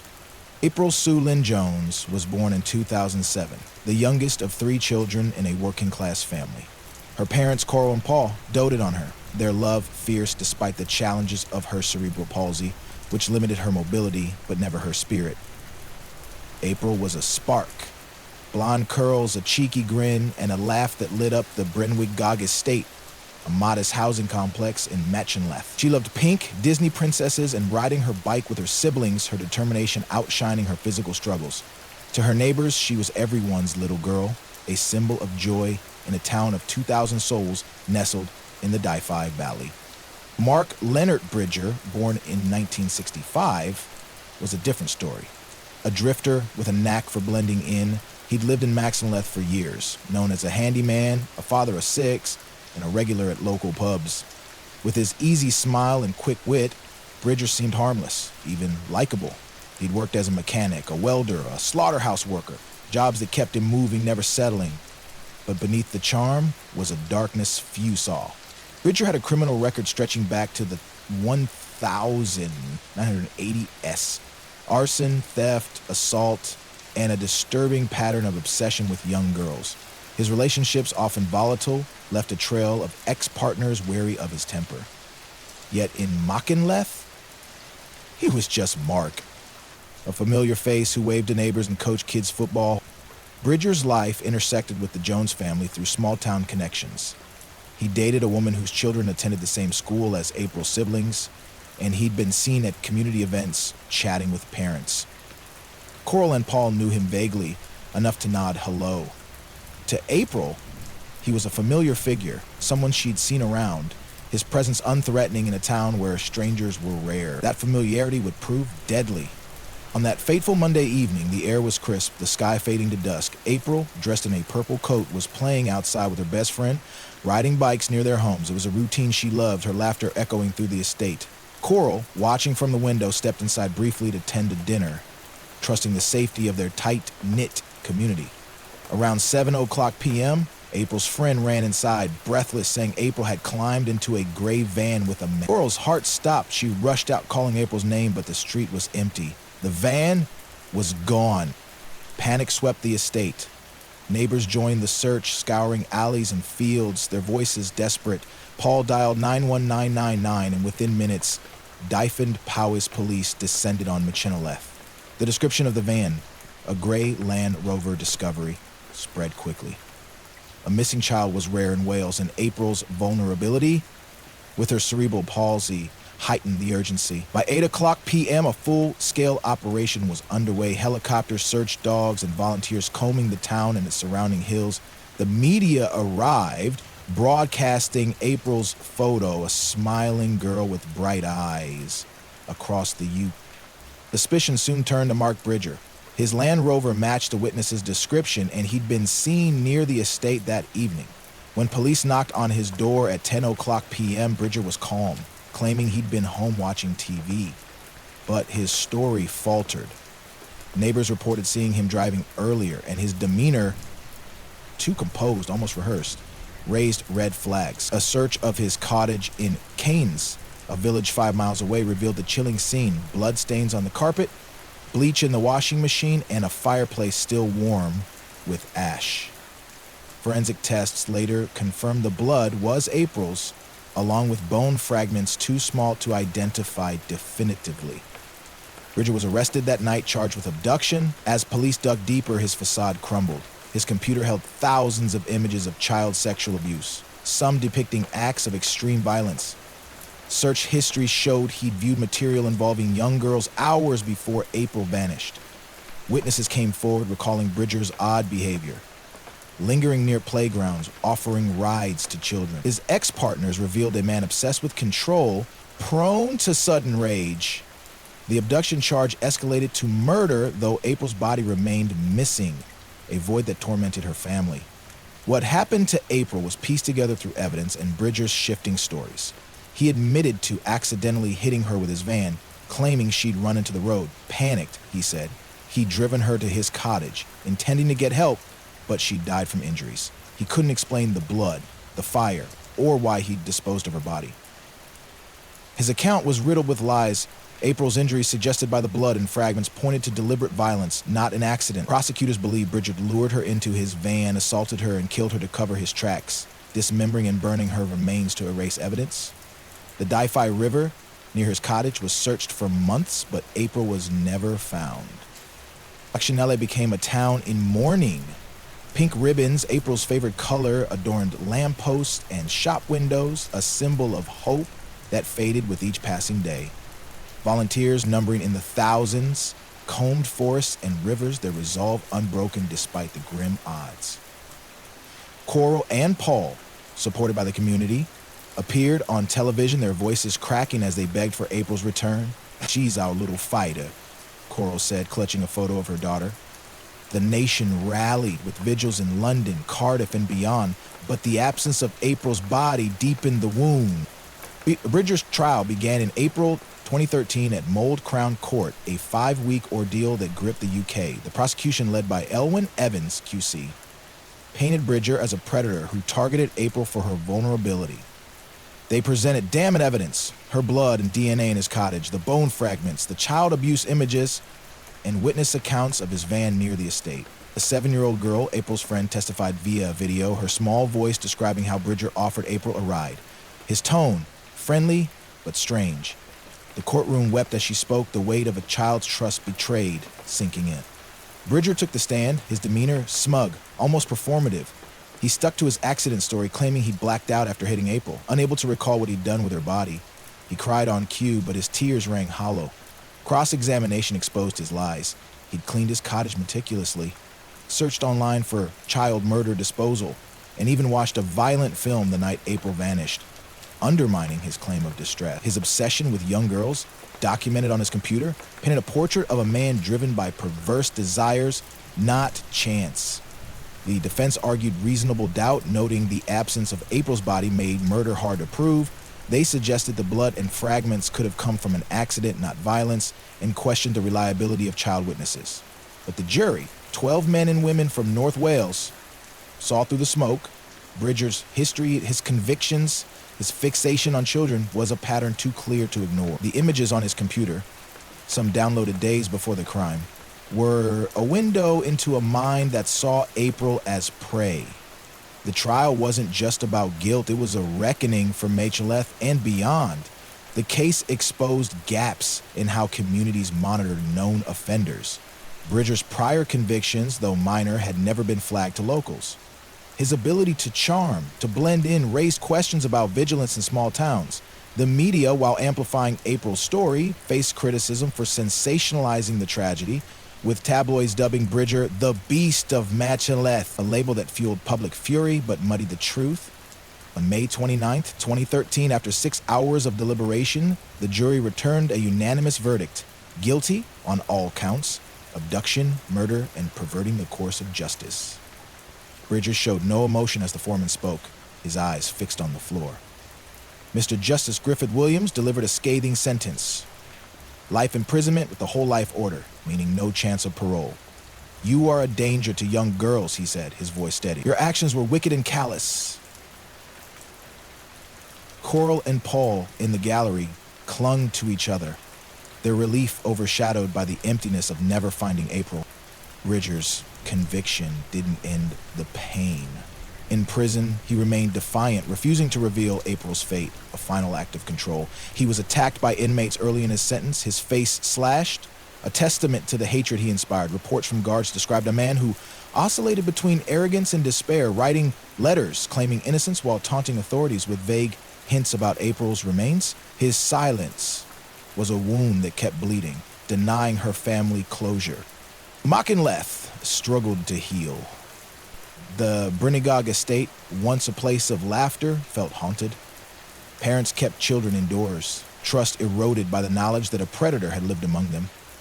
The town's economy relied on tourism suffered as visitors shunned a place tied to tragedy. Yet, the community rallied, holding fundraisers for April's family and launching safety initiatives like neighborhood watches. Pink ribbons remained, a bittersweet symbol of loss and resilience. Coral and Paul became voices for change. They founded the April Jones Fund, raising awareness about child safety and advocating for stricter monitoring of sex offenders. Coral, in particular, campaigned for April's Law, a proposed register to alert communities about high-risk individuals, inspired by the UK's Sarah's Law but broader in scope. Their activism led to policy reviews, with Wales implementing tougher oversight of offenders and better training for police in missing child cases. The government also cracked down on online child abuse material, spurred by Bridger's digital footprint. The case left a lasting mark on the UK. It fueled debates about sentencing, with some arguing whole-site orders were too rare, others questioning whether rehabilitation was possible for someone like Bridger. Child protection agencies faced scrutiny, their failure to track Bridger's history a glaring oversight. Schools introduced programs teaching children about stranger danger, though April's case showed the danger often came from familiar faces. The media, reflecting on their coverage, pledged to focus on victims, not villains, giving April's story the dignity it deserved. But what makes this story so devastating isn't just the loss of a child, it's the betrayal of a community's trust. Bridger wasn't an outsider. He was a neighbor, a father, a man who coached kids and shared pints at the pub. His ability to hide, to manipulate, exposed the limits of vigilance in a world that wants to believe in good. April, with her boundless spirit, was the perfect target for his darkness. Her trust a weapon he turned against her. Machynlleth, a town that prided itself on closeness, learned that closeness can blind. The absence of April's body deepened the tragedy. Without a grave, her family's grief had no anchor, the rituals incomplete. Coral spoke of dreaming of April, her voice calling from the hills, a haunting image that captured a nation's sorrow. The Di-Fi River, searched endlessly, became a symbol of loss, its currents carrying secrets no one could reach. Bridger's refusal to speak, even as he rotted in prison, was a final cruelty, a power he wielded from behind bars. As the rain falls tonight, picture Machynlleth's quiet streets, where pink ribbons flutter in the wind. Think of April Jones, Forever 5, her bike still waiting, and Mark Bridger, a man whose lies buried a town's heart. Their story is a warning of what happens when evil wears a friendly face, when trust becomes a trap. Wales rebuilt, but the cost was a child's light, extinguished too soon. What drove Bridger to such depravity? Was it a lifetime of suppressed urges, or a choice to embrace the darkness within? The truth lies with April. Somewhere in the hills she loved. Her voice silenced, but her memory eternal. In a Machynlleth's embrace, her shadow lingers. A reminder that even in the safest places, monsters can dwell, and when they strike, the world breaks. Part 9, Peter Lim Sin-pang. The fall of Singapore's trusted guardian. In the pristine, disciplined streets of Singapore, where integrity is the cornerstone of public life, a scandal erupted that shook the foundations of trust. Peter Lim Sin-pang, a high-ranking officer in the Singapore Civil Defense Force, SCDF, was a man admired for his dedication and authority.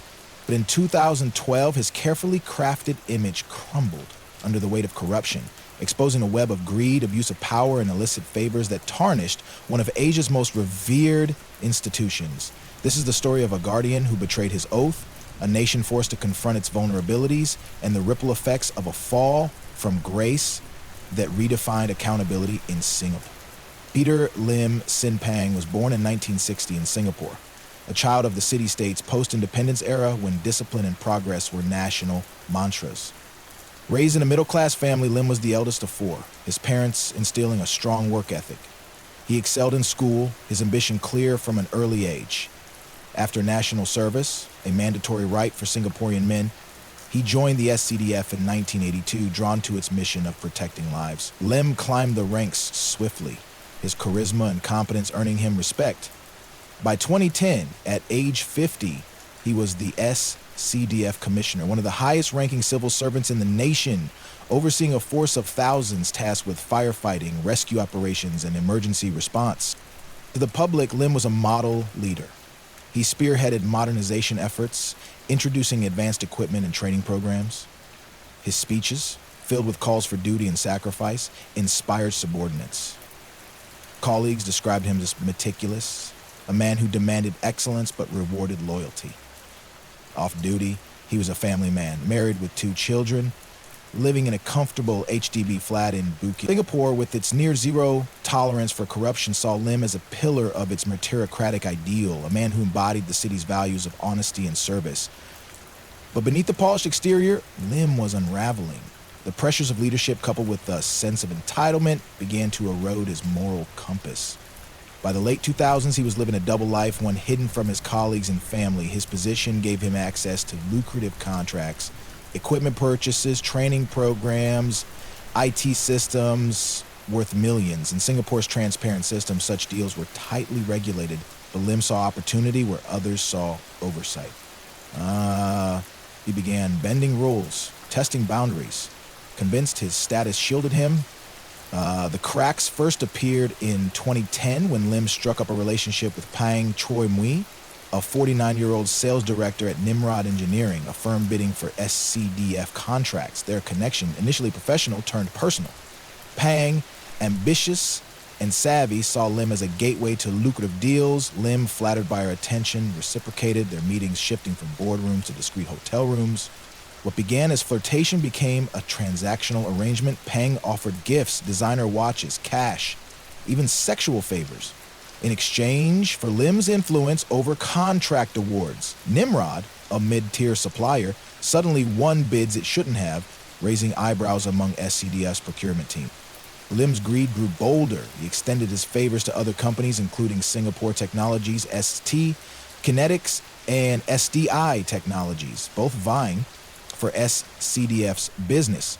In return, he received luxury goods, a Mont Blanc pen, a Louis Vuitton wallet, trips to Macau casinos, all carefully concealed to avoid suspicion. His lifestyle, modest on paper, began to show subtle signs of excess: tailored suits, fine dining, a car upgraded beyond his salary's reach. Colleagues noticed, but few dared question a man of his stature. Singapore's culture of deference to authority, meant to foster order, became Lim's shield. The house of cards began to wobble in late 2011 when an anonymous tip reached the Corrupt Practices Investigation Bureau, CPIB, Singapore's anti-corruption watchdog. The whistleblower, rumored to be a disgruntled SCDF officer, alleged Lim was rigging contracts for personal gain. The CPIB, known for its relentless efficiency, launched a covert investigation. They tapped Lim's phone, shadowed his movements, and subpoenaed financial records. The evidence piled up: coded emails between Lim and Pang, bank transfers masked as consulting fees, hotel receipts for clandestine meetings. By January 2012, the net was closing. On January 19, 2012, CPIB agents arrested Lim at his office, a stunning fall for a man who'd commanded respect hours earlier. The news sent shockwaves through Singapore. The SCDF, a symbol of heroism, was tainted. Its leader, a figure of trust, exposed as a fraud. The media, usually restrained, broke protocol, splashing Lim's mugshot across front pages. SCDF, chief in corruption probe.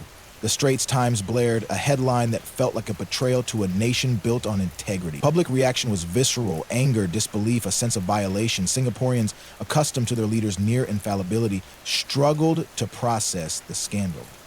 The investigation peeled back layers of deceit. Lim had abused his power for over 2 years, influencing contracts worth $12 million, 0 cents. His relationship with Pang was the linchpin. But it wasn't just about sex or money, it was power. Lim enjoyed the control, the ability to bend the system he'd sworn to uphold. Pang, equally culpable, had orchestrated the bribes, leveraging her charm to secure Nimrod's edge. Other companies, while less explicit, had played along, offering gifts to stay in Lim's favor. The CPIP uncovered a network of complicity, with Lim at its center, a man who'd traded his honor for trinkets. Lim's trial began in September 2012 at the subordinate courts, a high-profile case that drew global attention. Singapore's judiciary, renowned for its impartiality, faced a test. Could it hold one of its own accountable without shaking public faith? The prosecution, led by Deputy Public Prosecutor Tan Kiat Fung, was unrelenting. They presented a mountain of evidence.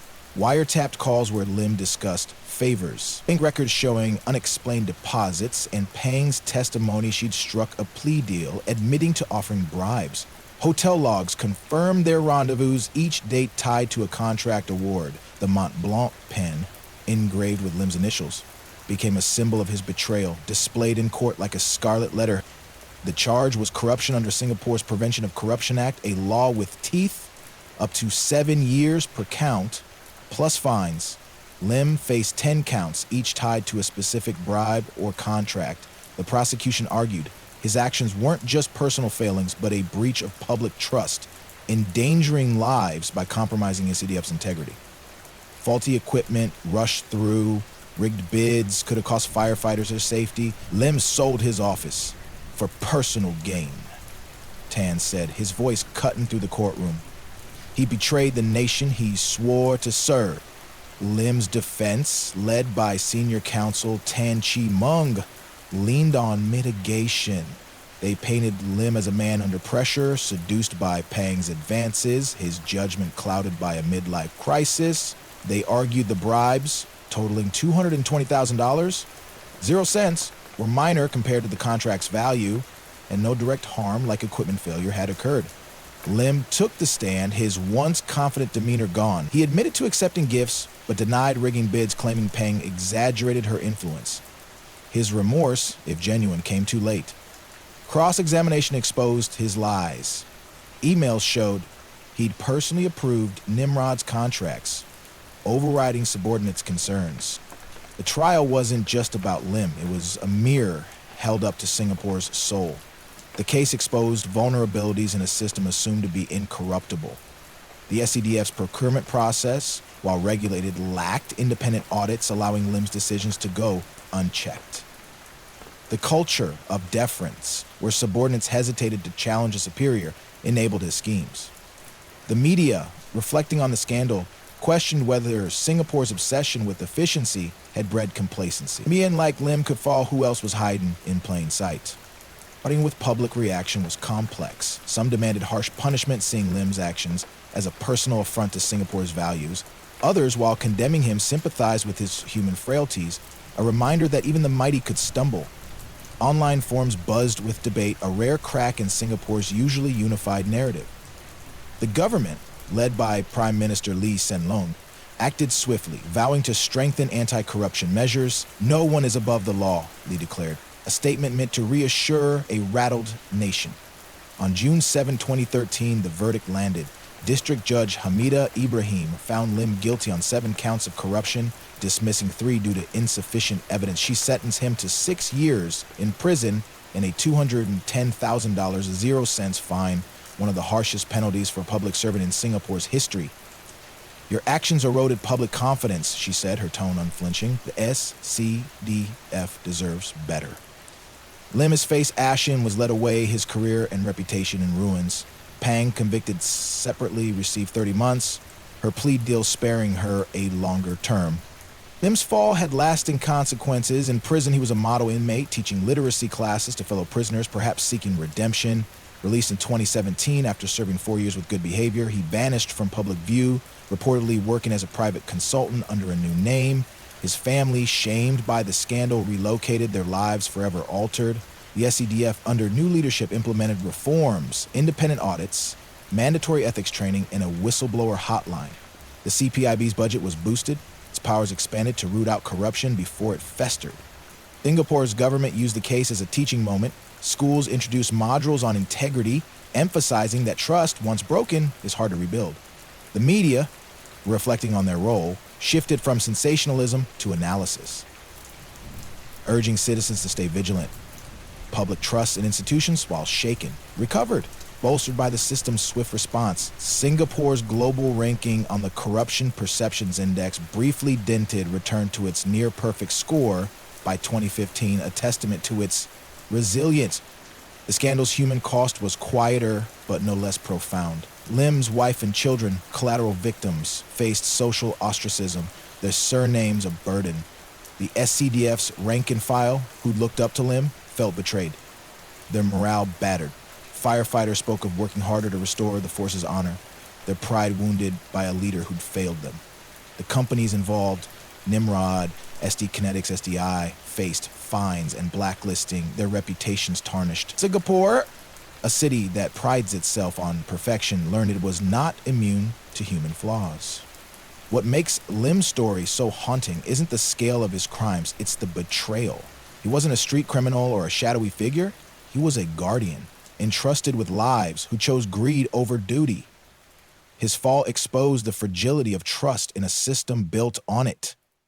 Singapore's efficiency, its deference to authority, became double-edged, enabling Lim's schemes until an anonymous tip broke the silence. The whistleblower, never identified, became a quiet hero, a reminder that vigilance is the price of integrity. The case also sparked introspection. Singapore's relentless pursuit of success, its pressure to perform, may have pushed Lim to seek validation in dangerous ways. Could better checks have caught him sooner? Could a culture more open to questioning authority have stopped him? These questions linger unanswered in a nation that values order but must grapple with human nature. Lim's story is a cautionary tale, not just for Singapore, but for any society that assumes its systems are infallible.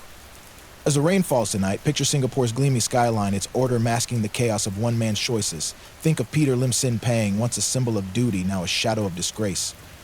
And the SCDF, its honor restored but forever marked. Their story is a warning of what happens when power blinds, when trust is taken for granted. Singapore rebuilt, but the lesson endures. Even in a city of light, darkness can creep. And when it does, the fall is steep. What drove Lim to betray his oath? Was it greed, ego, or a system that let him believe he was untouchable? The truth lies buried in the ashes of his career, in a silence that speaks of shame. In Singapore's heart, his shadow lingers, a reminder that integrity is not given, it's earned, and once lost, it scars all it touches. Part 10. Jill Megger and Adrian Ernest Bailey. The night Melbourne wept. In the vibrant, cosmopolitan streets of Melbourne, Australia, where music and nightlife pulse through the city's veins, a single night shattered a community's sense of security. On September 22, 2012, Jill Megger, a 29-year-old Irish-born media worker, vanished while walking home from a night out. The man responsible, Adrian Ernest Bailey, a serial predator with a history of violence, turned a routine stroll into a nightmare. His crime, marked by chilling opportunism, not only stole a beloved woman's life, but ignited a movement that reshaped Australia's fight against violence toward women. This is the story of a life cut short, a predator who slipped through the cracks, and a city that rose from grief to demand change. Jill Megger was born in 1983 in Drogheda, Ireland, a coastal town north of Dublin. The eldest of two, she grew up in a close-knit family, her wit and warmth making her a natural leader. A journalism graduate, Jill was ambitious, landing a job at Ireland's national broadcaster before seeking adventure abroad. In 2009, she moved to Melbourne with her husband, Tom Megger, a soft-spoken Irishman she'd married a year earlier. The couple settled in Brunswick, a trendy inner-city suburb known for its cafes, bars, and multicultural vibe. Jill thrived, working as a producer at ABC Radio, her lilting accent and infectious laugh endearing her to colleagues. To friends, she was a spark, always planning outings, her love for music and dance filling every room. Adrian Ernest Bailey, born in 1971, was a different creature. Raised in Melbourne's outer suburbs, his childhood was marred by instability, divorced parents, a stepfather with a heavy hand, and a string of petty crimes by his teams. By his 20s, Bailey was a career criminal, his rap sheet a catalog of violence, burglary, assault, and most disturbingly sexual offenses. In 1993, at age 22, he was convicted of raping a 16-year-old girl, serving 2 years. In 2002, he attacked 5 sex workers in St. Kilda, earning an 8-year sentence. Paroled in 2010, he returned to Melbourne's northern suburbs, living with his girlfriend in Coburg, just miles from Brunswick. Bailey, now 41, presented himself as reformed, a mechanic with a steady job, but his eyes still hunted. Bailey's parole conditions were strict: curfews, regular check-ins, no contact with vulnerable groups. Yet, he flouted them, frequenting bars and alleys where he could blend in, His girlfriend, unaware of his full history, noticed his late-night absences but dismissed them as work stress. The parole system, stretched thin, failed to monitor him closely, a lapse that would prove catastrophic.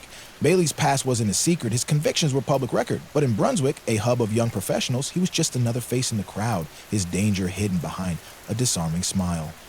On that fateful Friday night, Jill was in high spirits. She'd spent the evening at Bar Etiquette, a lively Brunswick spot, celebrating with colleagues after a long week. Dressed in a blue dress and heels, she laughed and danced, her energy magnetic. Around 1:30 a.m., she decided to head home, a 700-meter walk along Sydney Road to the apartment she shared with Tom. Friends offered to join her, but Jill, trusting the familiar route, declined. "It's just a quick walk," she said, waving goodbye. Tom, working late, was already asleep, unaware his wife would never make it home. Sydney Road, lined with kebab shops and late-night bars, was still bustling. Jill, phone in hand, texted a friend as she walked, her steps steady despite the drinks. Unbeknownst to her, Bailey was prowling. He had been drinking at a nearby pub, his mood dark, his urges resurfacing. Spotting Jill alone, he saw an opportunity. Surveillance footage later captured him trailing her, his figure shadowy but deliberate, keeping just out of her sight. At 1:40 a.m. near a quiet alley off Hope Street, he struck, and the attack was swift and brutal. Bailey grabbed Jill, dragging her into the alley's darkness.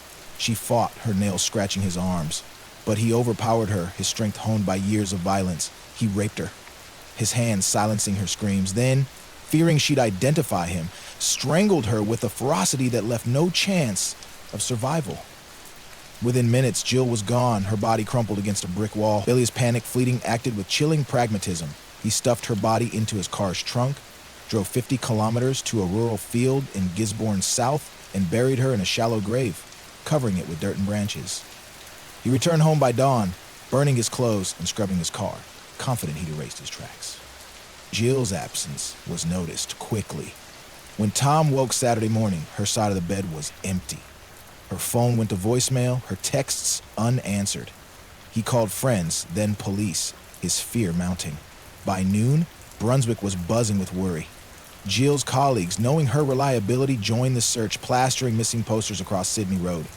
The media picked up the story, broadcasting Jill's photo, a radiant smile that broke hearts. Melbourne rallied, with hundreds of volunteers combing streets and parks.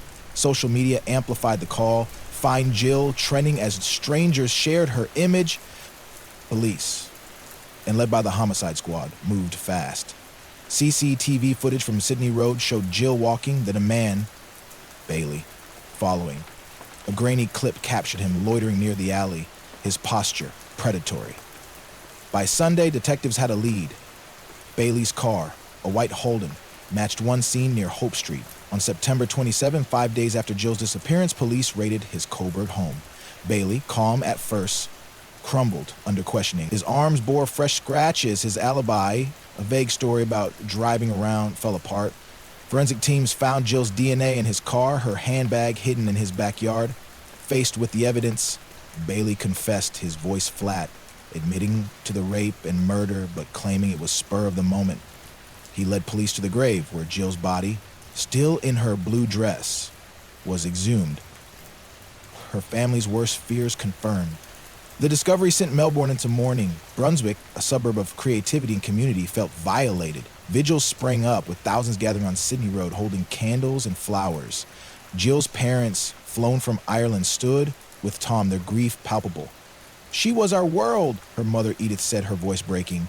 The media, usually restrained in Australia, was relentless, framing Jill as an innocent stolen by a monster. Bedley, his face plastered across newsstands, became public enemy number one, his history of violence fueling outrage. How had a man with his record been free to kill again? Bailey's trial began in June 2013 at the Supreme Court of Victoria, a high-stakes proceeding that gripped Australia. The prosecution, led by Crown Prosecutor Gavin Silbert, SC, presented a meticulous case. CCTV footage traced Bailey's movements, DNA linked him to the crime scene, and his confession, recorded on video, left little room for doubt. Witnesses, including a woman who'd seen Bailey loitering that night, painted a picture of a predator hunting. The autopsy report was harrowing. Jill had suffered multiple injuries before strangulation, her final moments marked by terror. This was no impulse, Silbert argued. Bailey acted with intent, silencing a witness to his crime. Bailey, represented by Saul Holt, QC, pleaded guilty to rape and murder, sparing the need for a full trial. His defense focused on sentencing, arguing his confession showed remorse and his troubled childhood deserved leniency. They claimed he hadn't planned to kill, that Jill's resistance had escalated the encounter. The argument rang hollow. Bailey's history of 16 prior rape convictions, parole violations, and a pattern of targeting vulnerable women showed a man who thrived on control. The judge, Justice Jeffrey Nettle, was unswayed, calling the crime one of the worst kinds conceivable. On June 19, 2013, Bailey was sentenced to life imprisonment with a 35-year non-parole period, ensuring he'd be 76 before any chance of release. "You are a danger to society," Nettle said, his voice cutting through the courtroom. The trial exposed the systemic failure. Bailey's parole supervision had been lax, with overworked officers missing his breaches. He'd raped 2 women in 2012, months before Jill's murder. But the victims, fearing stigma, didn't report until after his arrest. Had they been heard, Jill might still be alive. The parole board faced scrutiny, its budget and staffing inadequate for monitoring high-risk offenders. Victoria's government responded, allocating $20 million, 0 cents, to reform parole systems, introducing GPS tracking and stricter violation penalties. The Sentencing Advisory Council reviewed life sentences, recommending tougher terms for serial offenders. Jill's death sparked a cultural reckoning. On September 3rd, 2012, days after her body was found, 30,000 people marched in Brunswick for the Reclaim the Night rally, a protest against violence toward women. The event, one of Australia's largest, saw men and women, young and old, demanding safer streets.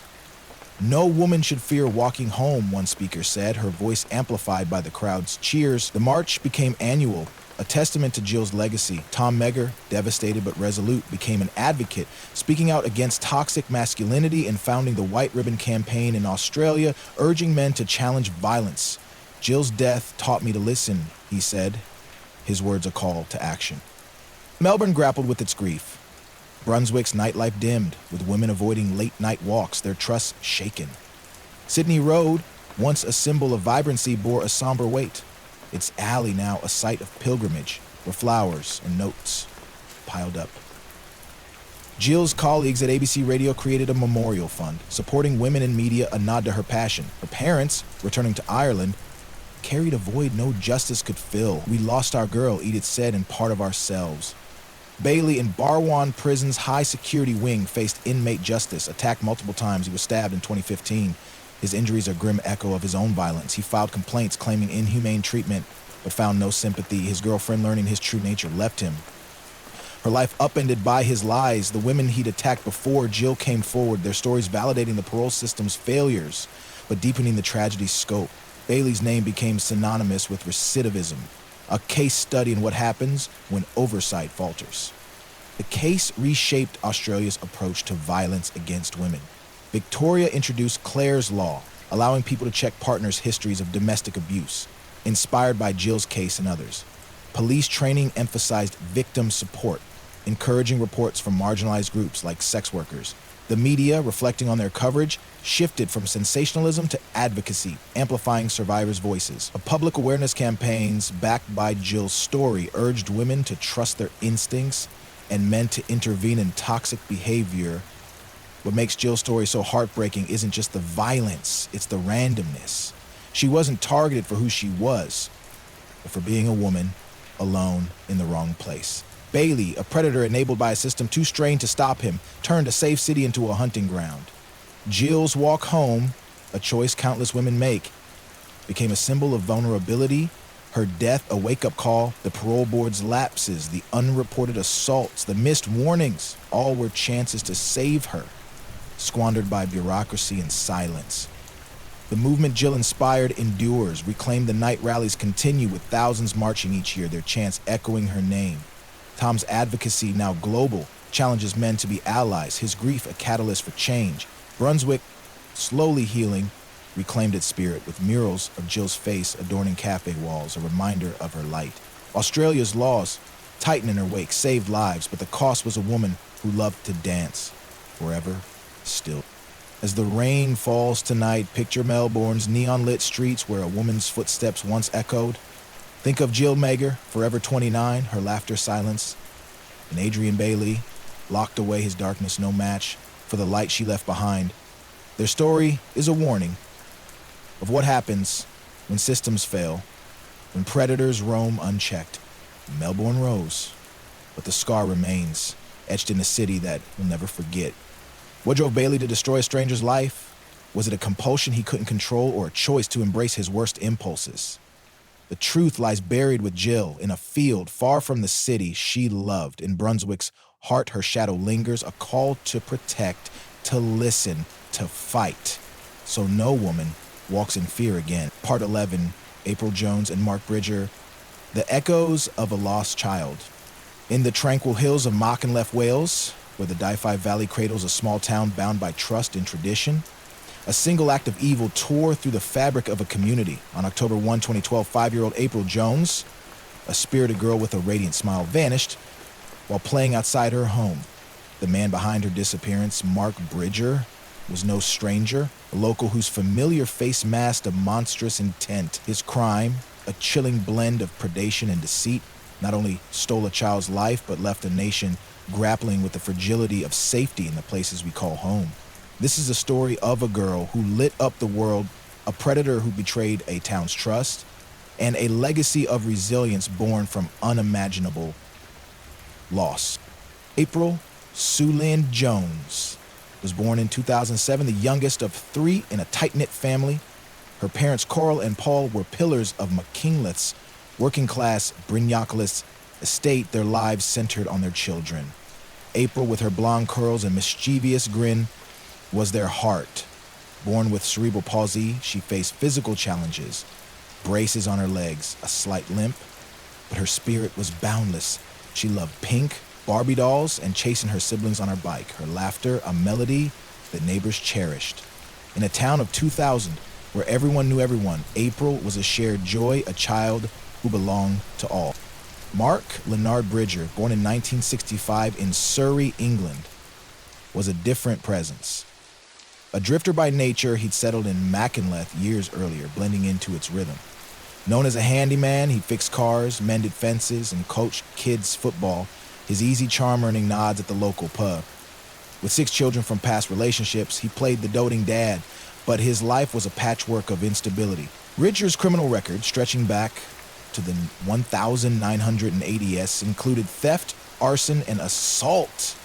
With whispers of unsettling behavior around young girls, ex-partners described a man prone to sudden rage, his warmth a mask for control. Yet in Machynlleth, he was just Mark, a neighbor who waved and smiled. His darkness buried deep. Bridger's path crossed the Jones family through the town's web of connections. He dated a local woman whose kids attended April's school, and he'd been seen at community events, chatting with parents. Coral and Paul knew him in passing, enough for a polite hello. To April, he was a familiar face, someone she'd glimpsed on the estate, his presence unalarming, in a place where trust was a given. That trust, built over years, would become his weapon. On that crisp October evening, Machynlleth was settling into dusk. April, in her purple coat, was riding her bike outside her home, playing with her best friend under the watchful eyes of parents nearby. It was a ritual of small-town life. Kids free to roam, safe in the community's embrace. Coral, cooking dinner, glanced out the window, then stepped inside for a moment. Around 7:00 p.m., April's friend ran to her mother, wide-eyed, saying April had climbed into a gray van with the words hit like a thunderbolt. Coral bolted outside, screaming April's name, but the street was silent. The van and April were gone. Panic gripped the estate. Neighbors spilled from their homes, searching gardens, alleys, and the nearby riverbank, their voices hoarse with desperation. Paul called 999, and Dyfad Palace police swarmed Machynlleth, their sirens jarring break in the town's quiet. The description of the van, a gray Land Rover Discovery, circulated fast. A child abduction was unthinkable in Wales. And April's vulnerability with her cerebral palsy fueled urgency. By 8 p.m., a massive search was underway. Helicopters buzzed overhead, dogs scoured fields, and volunteers. Hundreds, then thousands joined from across the region. The media descended, broadcasting April's image, her bright eyes searing into the nation's conscience. Suspicion zeroed in on Mark Bridger. His Land Rover matched the witness's account, and he'd been spotted near the estate that evening.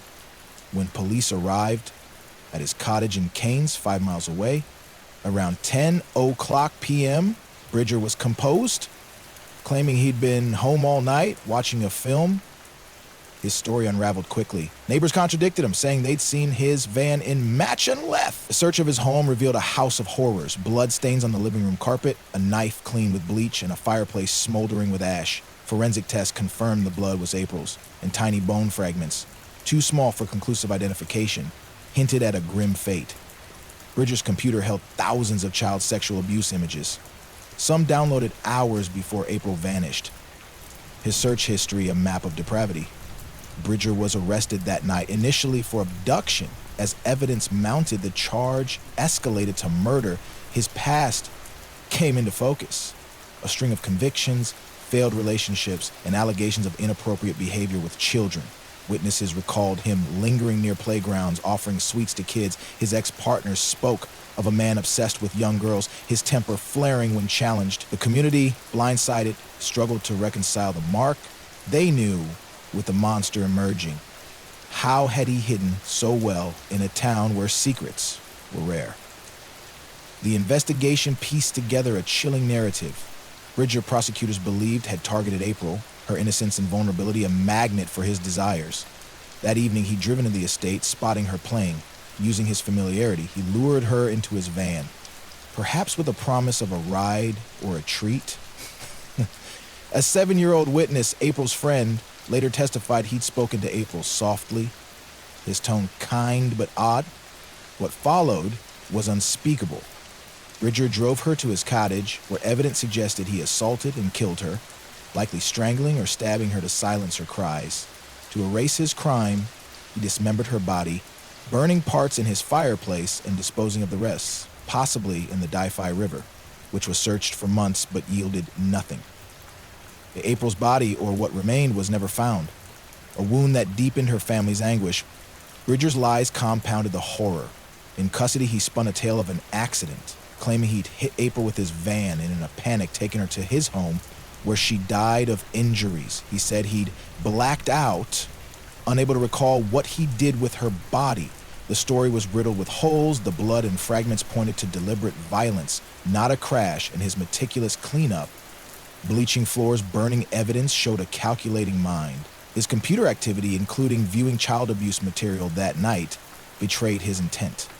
Bridger wasn't a man caught off guard. He was a predator who'd planned his escape. Machynlleth became a town in mourning. Pink ribbons, April's favorite color, adorned every corner. Slam posts, shop fronts, even the ancient clock tower, symbols of hope that faded as weeks passed. The search, one of the largest in UK history, saw 2,500 volunteers comb hills, rivers, and forests, their boots caked in mud, their hearts heavy. Coral and Paul, supported by friends, appeared on television, their pleas raw.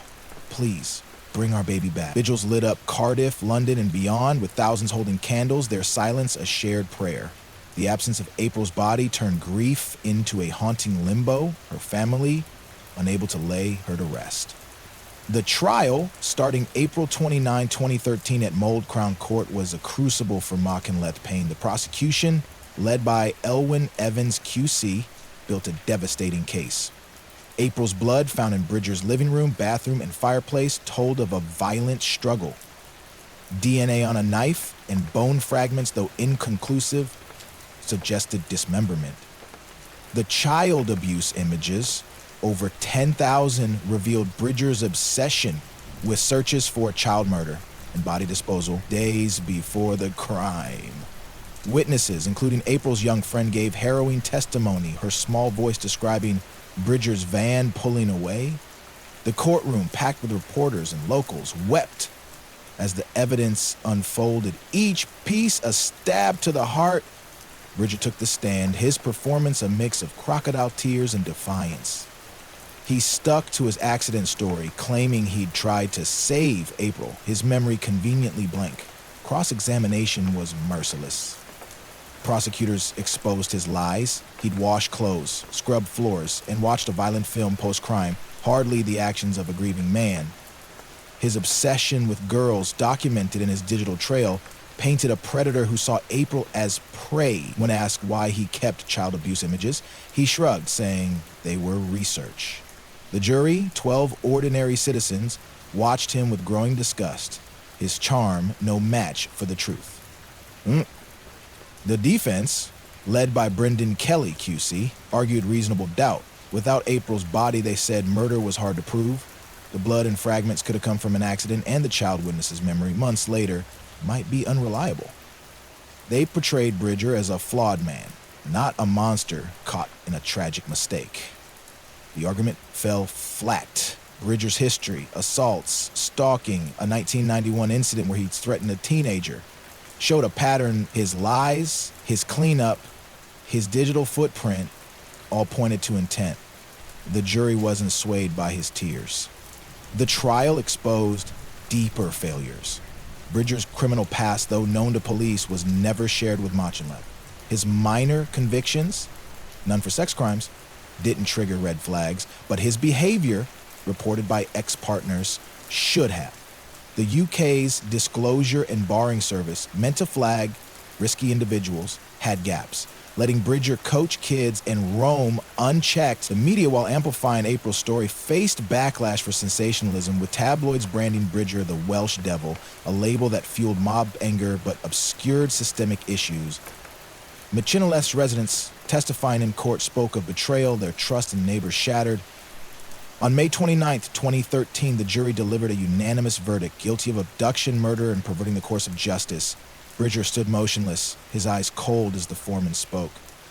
Mr. Justice Griffith Williams handed down a rare whole-life order, ensuring Bridger would die in prison. "Your crime was an act of pure evil," he said, his voice steady. "You have robbed a family of their light." Coral and Paul in the gallery held each other, their tears a mix of relief and unending sorrow. The courtroom, heavy with emotion, felt the weight of a town's loss.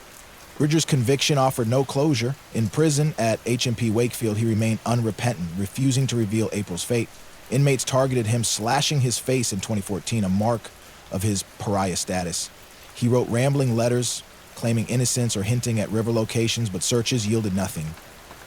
His silence was a final cruelty, denying April's family a grave. Coral spoke of nightmares, hearing April's voice in the wind, a torment no parent should endure. Machynlleth struggled to rebuild. The Brenny Gogue estate, once alive with children's laughter, grew quiet, parents wary of letting kids play. Pink Ribbon stayed, a permanent tribute, but tourism, vital to the town, dipped as visitors shunned a place tied to tragedy. The community fought back, raising funds for April's family and launching safety programs. Schools taught children to spot danger, even in familiar faces. The Di-Fi Valley, with its beauty, felt haunted, the river a reminder of secrets it wouldn't yield. Coral and Paul channeled their grief into action. They founded the April Jones Fund, supporting child safety initiatives and families of missing children. Coral campaigned for April's Law, proposed register to warn communities of high-risk offenders, building on the UK's Sarah's Law. Their efforts led to tighter monitoring of sex offenders in Wales, with police adopting real-time tracking and community alerts. The government cracked down on online child abuse material, spurred by Bridger's digital trail, with new laws fining tech firms for lax oversight. The case reshaped the UK's approach to child protection. Bridger's ability to hide in plain sight exposed flaws in offender registries, prompting reviews of how data is shared.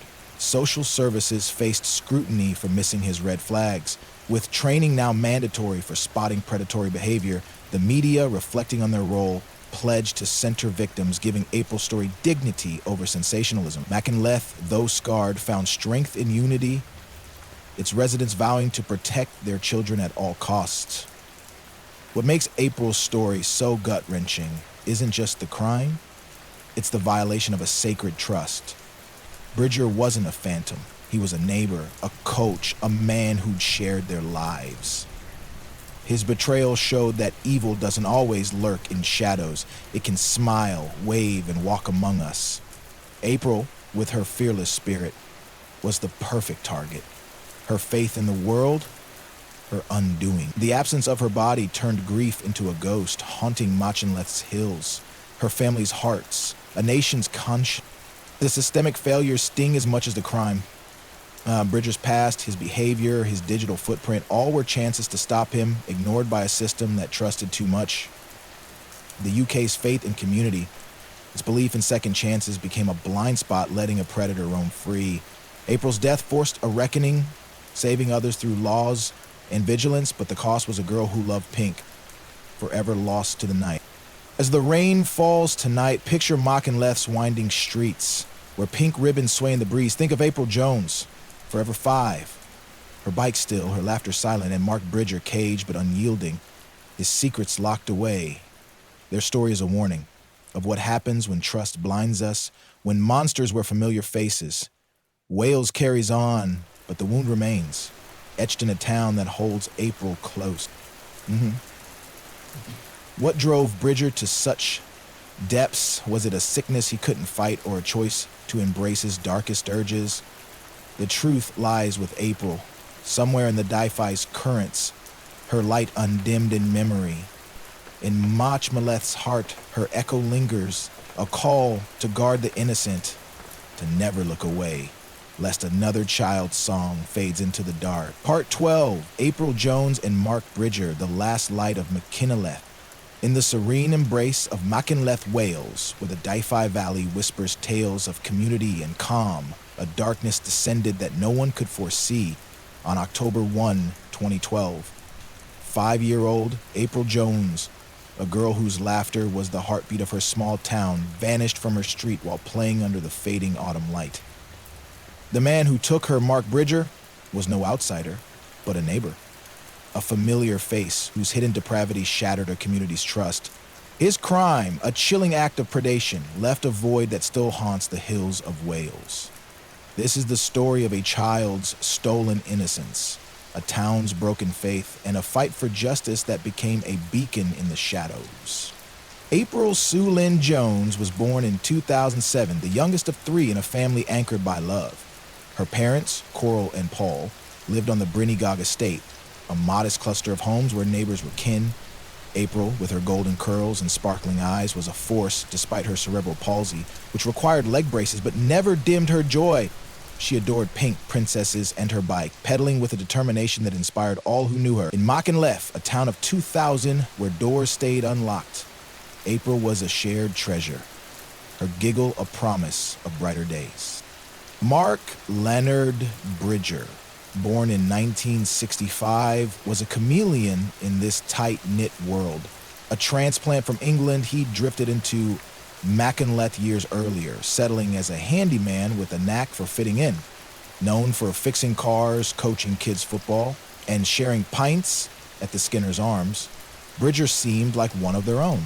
His 6 children, scattered across broken relationships, painted him as a family man, but his past told a darker story. A criminal record from the 1,980-some established hinted at volatility, while ex-partners whispered of his obsession with young girls, a warning no one in Machynlleth heeded. To April's family, he was a vague acquaintance, a face from school events, his smile disarming in a town that trusted its own. Bridger's presence wove subtly into the Joneses' lives. He'd dated a local woman whose children knew April's siblings, and he'd lingered at community gatherings, his charm masking a predator's gaze. Coral and Paul, like most, saw no threat, their faith in Machynlleth's safety absolute. April, too young to sense danger, knew Bridger as a man who waved from his van, his familiarity a trap set long before that fateful night. It was a cool Monday evening, the sky bruised with dusk. April, in her purple coat, was outside with her best friend, riding bikes on the estate, a ritual of freedom in a place where kids roamed safe. Coral, preparing dinner, kept an eye from the kitchen, stepping inside briefly to stir a pot. Around 7:00 p.m., April's friend burst into her own home, breathless, saying April had climbed into a gray van with the man. The words pierced like a blade. Coral ran out, screaming April's name, but the street was empty, the hum of a van fading into the night. Panic swallowed Machynlleth. Neighbors flooded the estate, searching sheds, woods, and the Di-Fi River's banks, their shouts desperate. Paul dialed 999 and Di-Fi Power's police descended, their lights fracturing the town's peace. The van, a gray Land Rover Discovery, became the focus, its description radioed across Wales. A child abduction was a rarity, and April's cerebral palsy, making her slower to run or fight, spurred a frenetic response. By 9 o'clock p.m., a search operation unlike any in UK history was underway. Helicopters scanned the valley, dogs traced scents, and volunteers, shopkeepers, farmers, strangers from Cardiff, poured in, their numbers swelling to thousands. The media, sensing a tragedy, broadcast April's photo, her smile a plea that gripped the nation. Mark Bridger emerged as the prime suspect within hours. His Land Rover matched a witness's account, and he'd been seen near Briny Gog that evening. Police arrived at his St. Woos cottage 5 miles away at 10 a.m. calmly. Bridger greeted them calmly, claiming he'd been home, lost in a movie. His composure cracked under scrutiny. Neighbors reported his van in Machynlleth. In a search of his home unveiled a grim tableau. Blood on the carpet, a knife reeking of bleach, a fireplace warm with ash. Forensic tests confirmed the blood as April's, with bone fragments too small for DNA, suggesting a horrific end. His computer, a Pandora's box, held over 10,000 child sexual abuse images, some viewed hours before April vanished. His searches for child murder and disposal, a blueprint of intent. Bridger was arrested for abduction, the charge soon escalating to murder. His past unraveled like a twisted thread, convictions for violence, allegations of stalking girls, a 1991 incident where he'd harassed a teenager.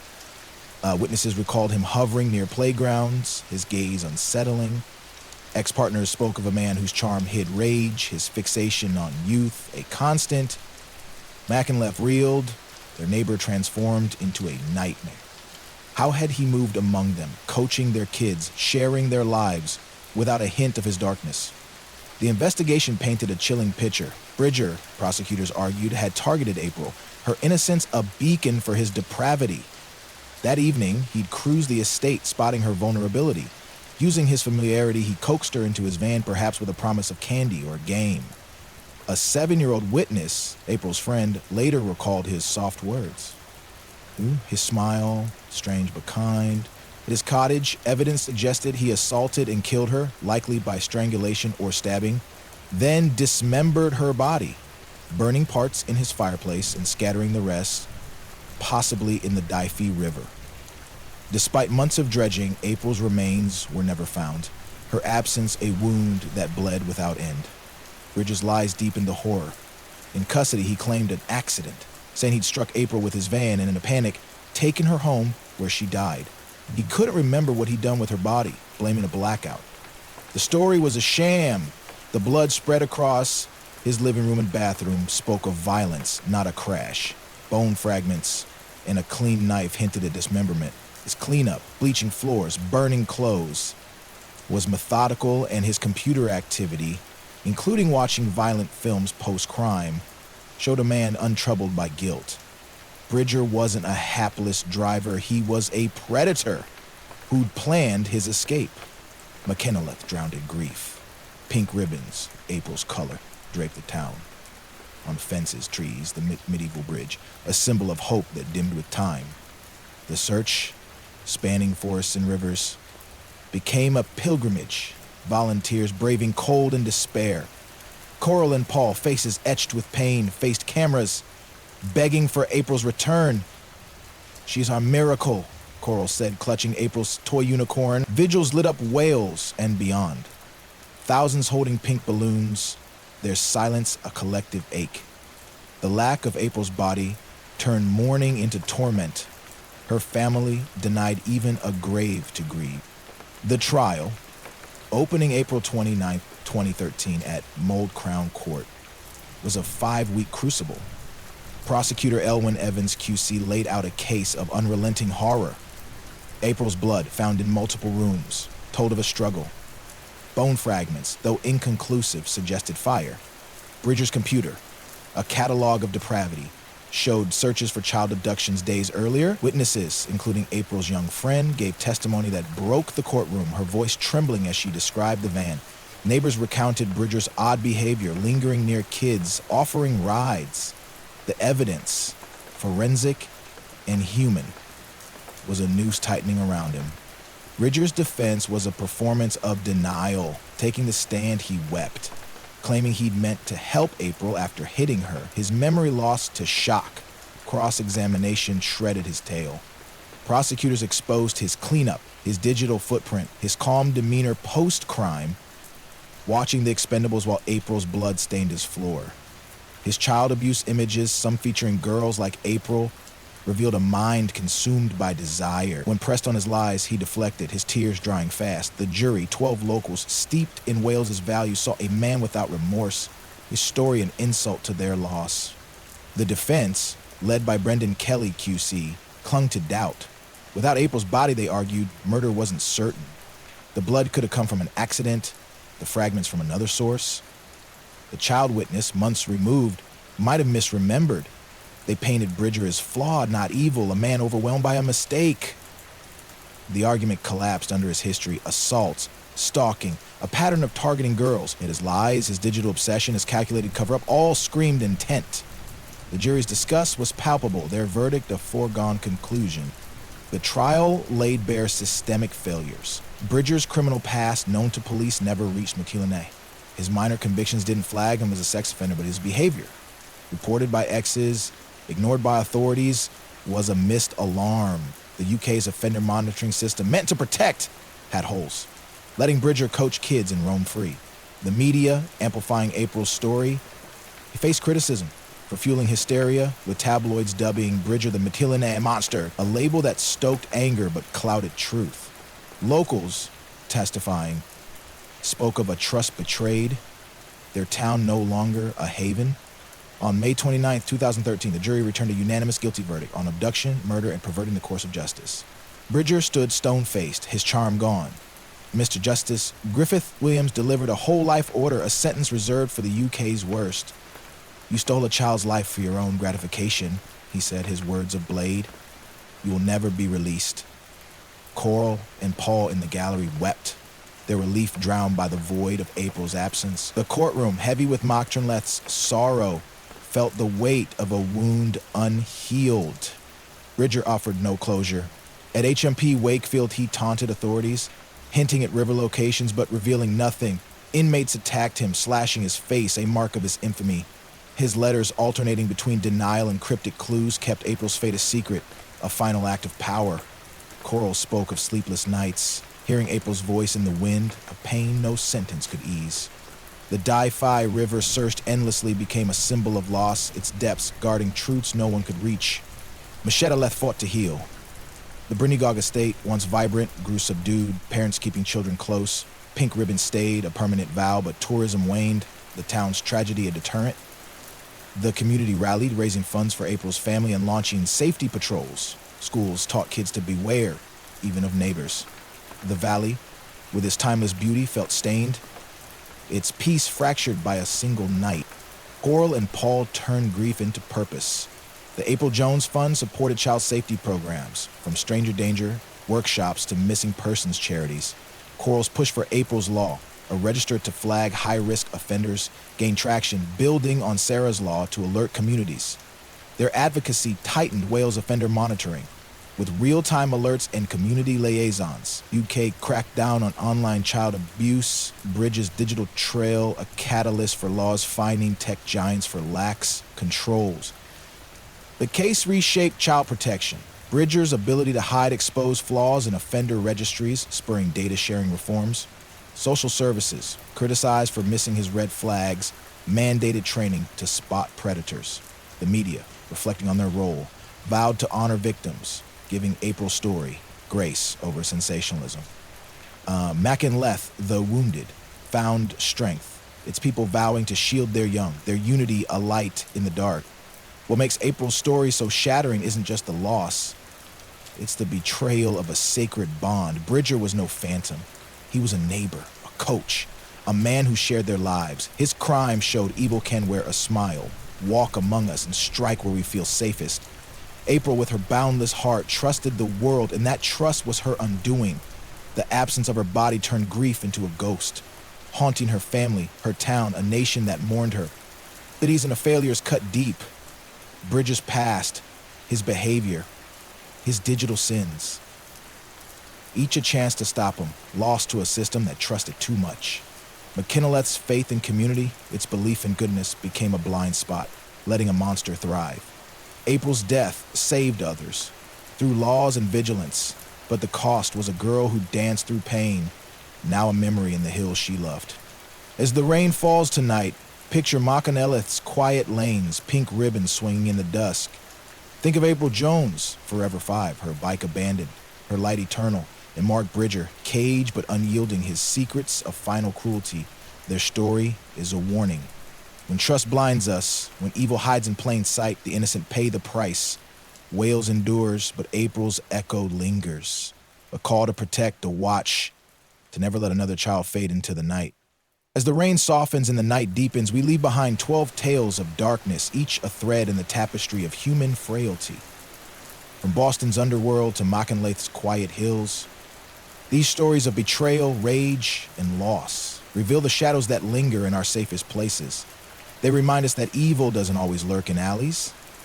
Sometimes it smiles, coaches our kids, or walks beside us. Yet in the wake of tragedy, resilience shines. Communities rebuild, families fight, and nations learn. These crimes, though distant, echo in our present, urging us to question, to watch, to protect. The ghosts of April, Jill, Trayvon, and others call for justice, for systems that don't fail, for hearts that don't break. As you drift to sleep, let the rain wash away their pain, but not their lessons. Thank you for joining Shadows of the Past.